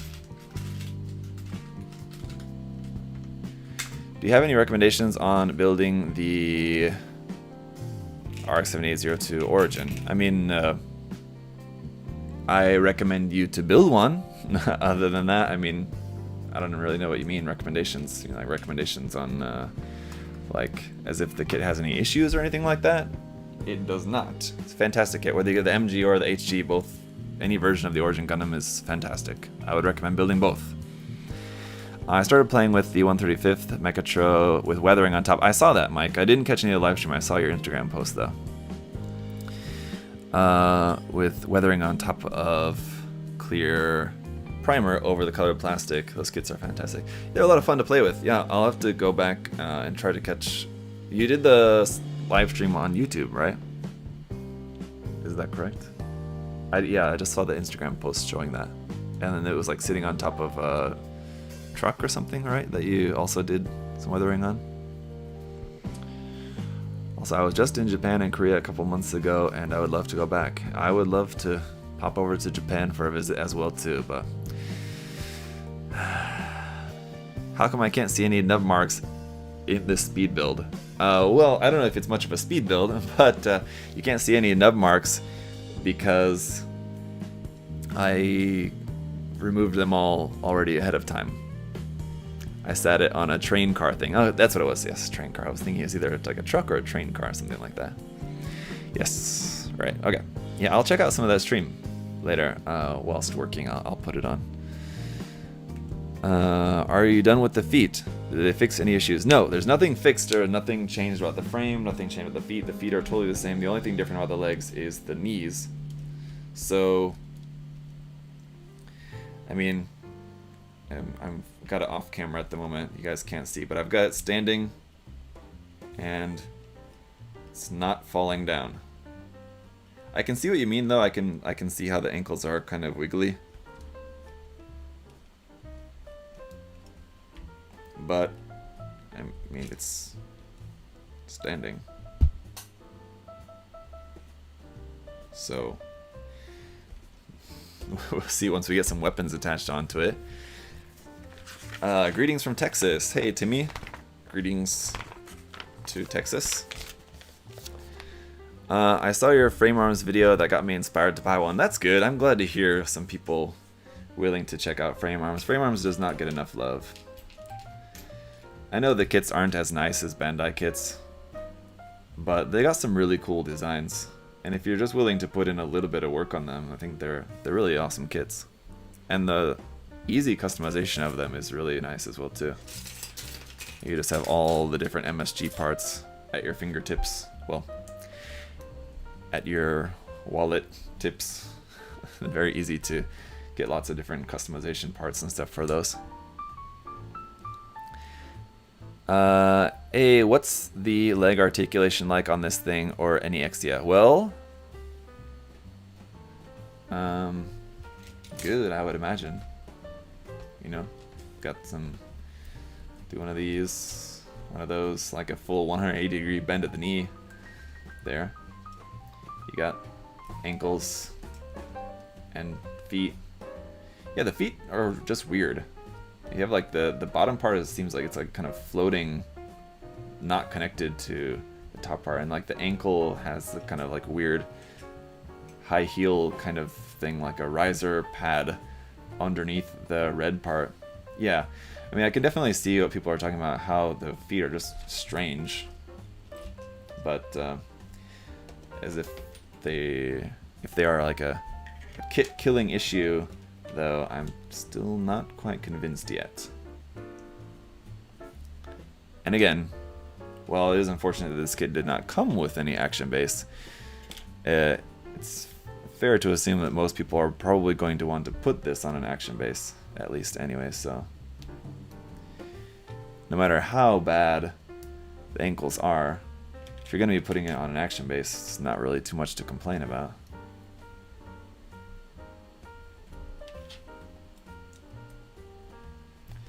And I love that the new clear green parts for the weapons are in like a bright fluorescent green compared to the dark green that I was talking about. It's on the actual kit. Those parts I always thought would have looked nicer as a clear fluorescent green, like with the RG, like with the Trans Am versions of the RG kits. They're in a really nice fluorescent clear green. It looks really nice. So happy that they went with that color here for the couple of clear green parts that we have for the weapons. Anyway, pretty sure every Exia has weird ankles minus the PG. Yeah. Well, I mean the HG. I don't remember the HG very well. And I don't think I've ever built the standard Exia HG, but I've built a couple different variants that are using the same parts anyway. And don't remember the ankles being much of an issue anyway. There's that. And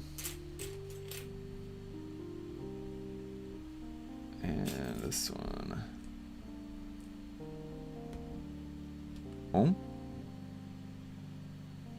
Oh. That's why. A frame arms trade offer. You will receive a simple build, but you will have infinite customization options. Well, yep, there you go. And it's not like you don't have plenty of customization options with, you know, Gundam kits and all that as well too. Bandai kits. It's just that with frame arms, with Kotobukiya frame arms, you know, they're basically made for that. But they don't all work. And there is some difference between the frame arms kits. So like, not every single accessory is made to work with every single frame arms kit. There is some variation between them, so kind of important caveat, I guess. They're not entirely, completely, universally interchangeable.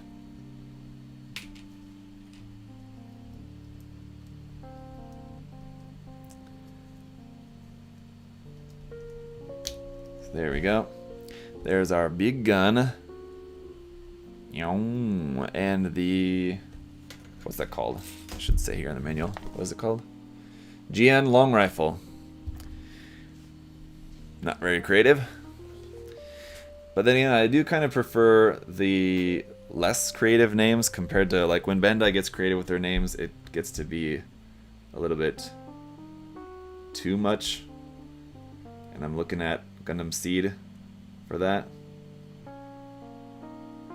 All like the weapons of stuff in Gundam Seed are just ridiculous.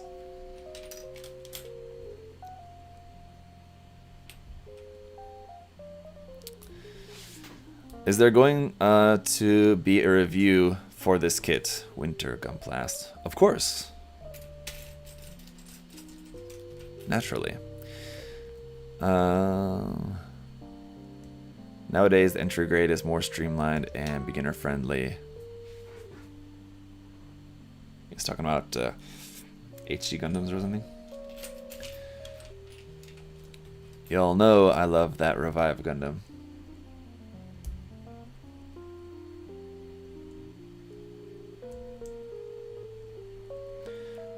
Alright, one more polycap here, PC7. In between these guys. Not sure.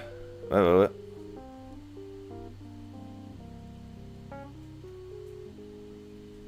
Hey.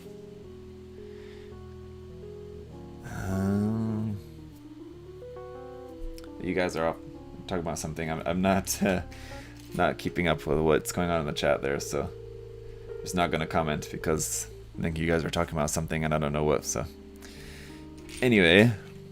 I'll just finish building my shield over here, or the Jegan sword custom, I guess I should say. Shield sword thing. Jegan sword custom, indeed.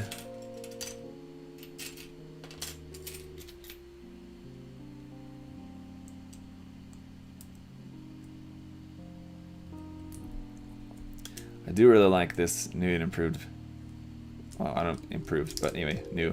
As I was saying earlier, I like the clear green part for the sword blade on this compared to just the regular metallic one. So a nice improvement to this version of the design.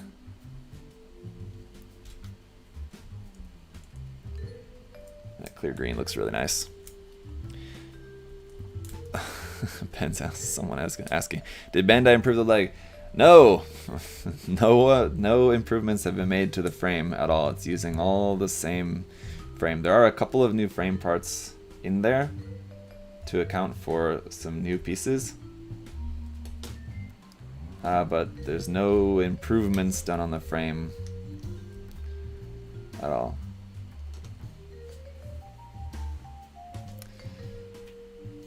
Alright. Oh.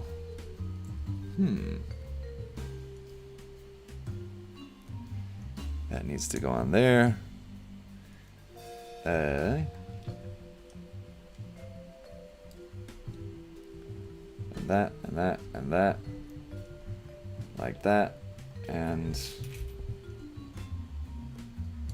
this. And then plugged into here, close that up, and our connection piece. There you go. Whew. So there's our new Jegan sword custom. And then the rest of this is not new weapons, but you have some throwback weapons included in here as well too. The Jegan long blade, Jegan short blade, and Jegan shield. See, for that. Be here. Will you build the latest kit when it released? Depends on the kit. Some of them, yes. The Mark V is great, but that's getting a bit steep, yes. Yeah, what's the difference between this kit and the MG Exia? This is the Repair 3 version, so it has new parts to make it into the Repair 3. And basically it's got, I think, different knees, shoulders, the sides of the leg, kind of the side skirts, not exactly side skirt.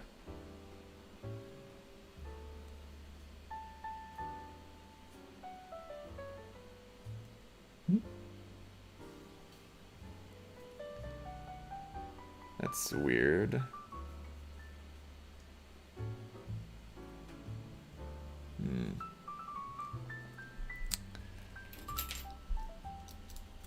Yeah, there's a couple new parts, new weapons, obviously. Or one big new weapon and one slightly different new weapon with the Jegan sword there.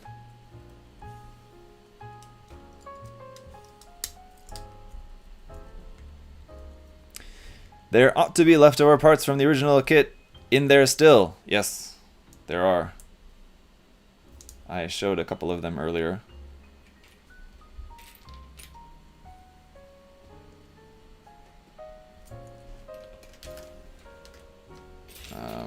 And in case you're curious, I'll show you guys again what a couple of the leftover parts are.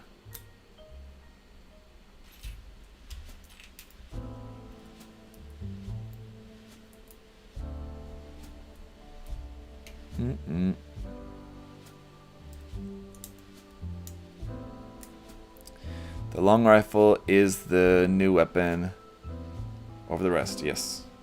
Long rifle would be the kind of main new weapon.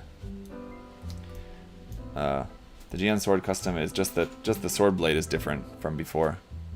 So yeah, for a couple examples. Let's see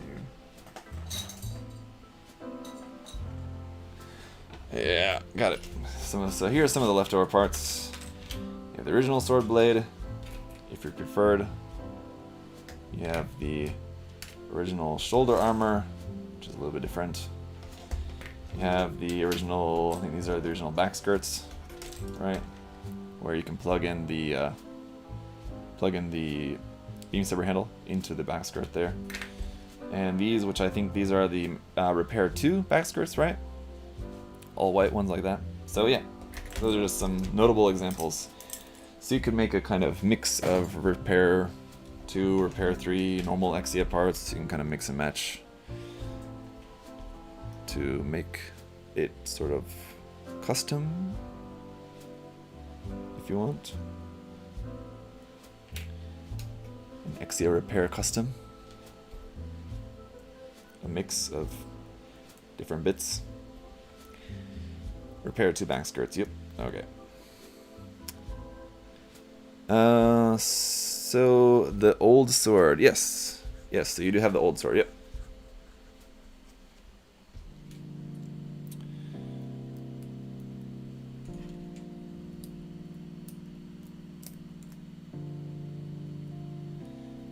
And you've got plenty of other swords as well too.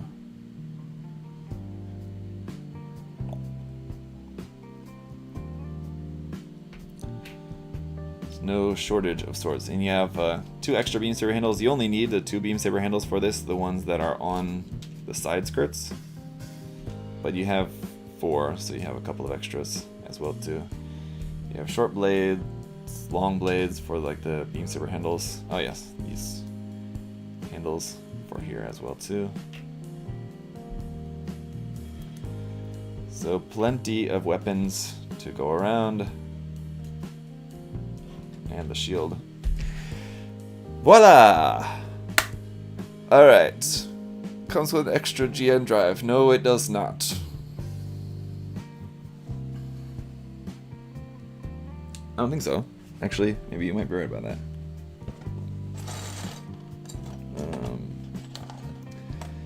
Got a couple of other different parts. I think these are... This is the back part of the Repair 2, right? Has red cap on the back. So I think you could maybe make the back... I have to look at the leftover parts a bit more closely. You could also make the original thighs of the Exia. So like you have the clear ribbon parts that go in the thighs as well too. And like other parts of the kit as well. But I don't think you have... You might have the parts to make like the ribbons for the upper arms and the ribbons in the thighs as well, like that as well too. Oh yeah, you could make them with the arms because you have the shoulders and you have the upper arms from the original kit, so you could make that with the GN ribbons, which I actually might do. I actually kind of do like the ribbons in the arms, so I might actually switch those up at some point. Customizing this kit. What do you recommend for a first RG? First RG.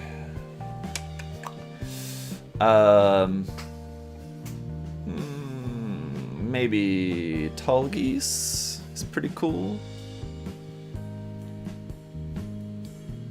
How's the RG Exia? I don't think I've ever built the RG Exia actually, to be honest. Is that any good? And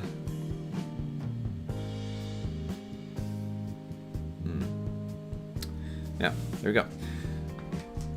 Then you've got action-based connector, new Setsuna figure, and this little guy. What's the name of that little robot thing? Do you have included in here as well too? I forget. That's going over there. That's trash. So that is gonna be it. Let me adjust the camera here. Give me just a second.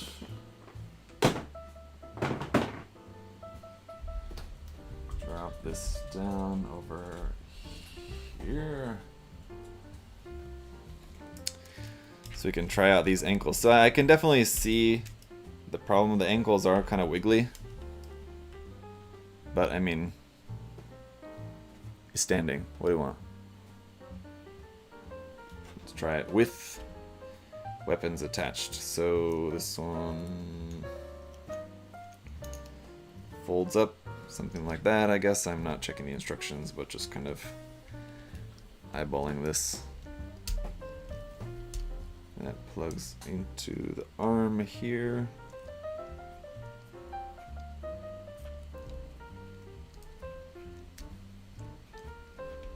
Right? Like that. I think that's not plugged in there quite right, but that's okay. For our experiment purposes, we're just kind of testing out the balancing issues. So, say, for example, you've got it equipped up with stuff, and still, look at that, it's still standing. Oh my gosh. Oh my god. How about an action pose? Let's try it. I'm just gonna, again, just gonna do something relatively simple here just to try this out. Nothing too crazy. Adjust our ankles a little bit there. And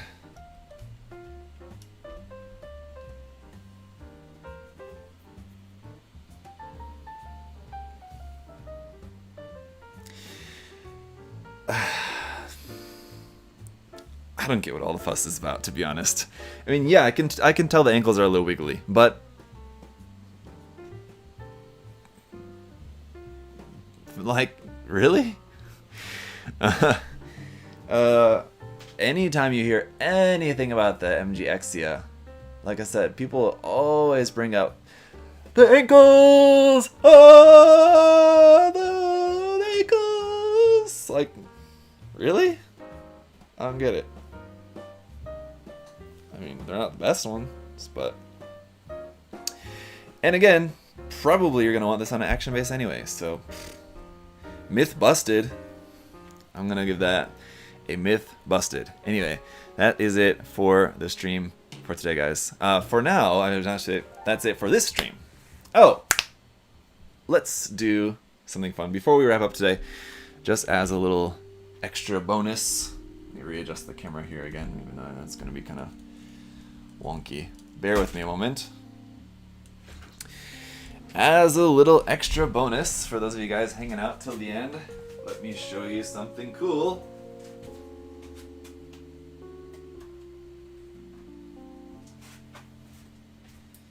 Hang on.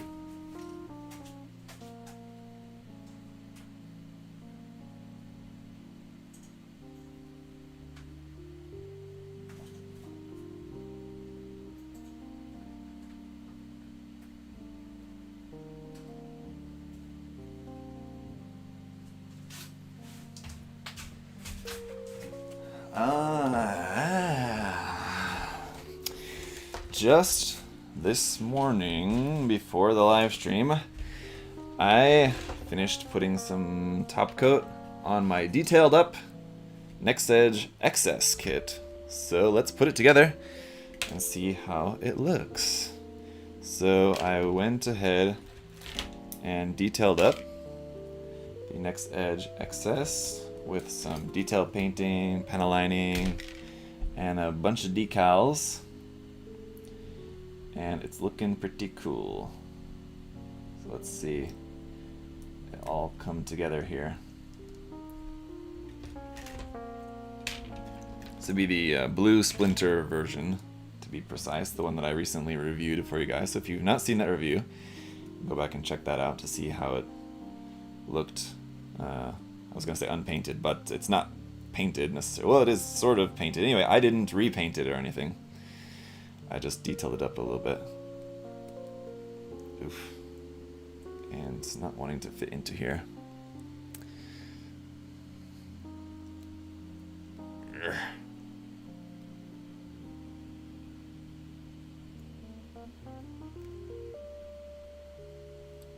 There we go. Is that in or not? I guess so. Okay. Let me just get this put together, guys, and then we'll all together see how it looks.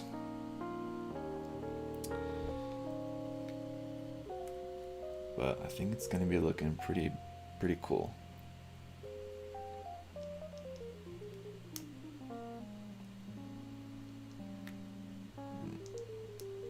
There we go.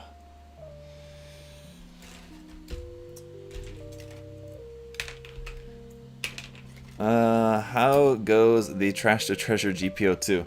Apparently you missed the update on that. It's back in the trash permanently.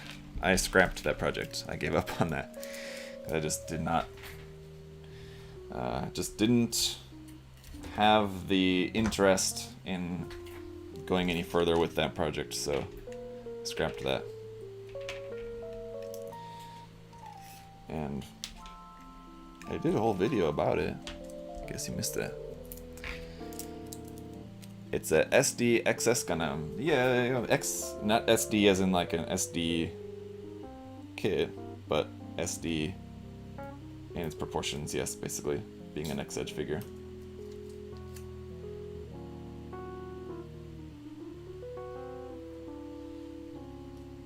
The reason why these are masked is because there's gloss coat on the beam effects, but I wanted to get matte coat on the actual handles. I don't know if I'm actually even going to use the beam sabers, but wanted to at least paint them or detail them up. Oh, that's convenient. There's the left and the right side, the peg hole's slightly different size, so you can know exactly which is the right side for that. I wanted to tell you guys too, just as we're kind of wrapping up for today, I mentioned how I had watched Midnight in Paris yesterday, and I was quite impressed with that. Just it was pretty good. But also, yesterday, just while I was working, actually working on the decals for this kit figure, I was watching, I think it's called like Midnight Diner. I think it's a Japanese kind of drama series, I guess. It's quite good.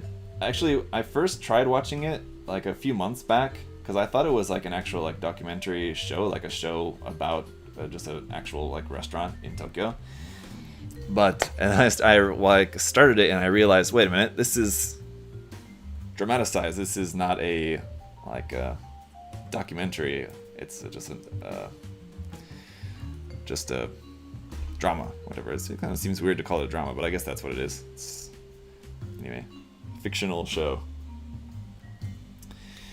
But I wanted to give it another try just to see how it was. And so I watched a few episodes, or just like had it on, like half watched while working on the decals for this guy yesterday. It's pretty interesting. So if you guys ever want to have a look, I would recommend that. It's on Netflix. Here's the XS, well, minus the hands and the rifle. But for now, I'm just going to put on the open hands. I might switch those up later. Oof, quite tight.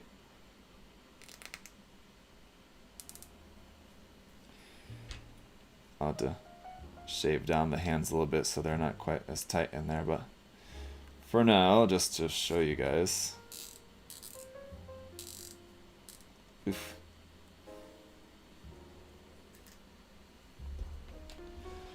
There's a peek at that big boy. Very cool. So I'll make a little kind of video showing you guys the final. I was kind of mixed up. Finished and final at the same time. Final, showing you the final product of this guy here very soon.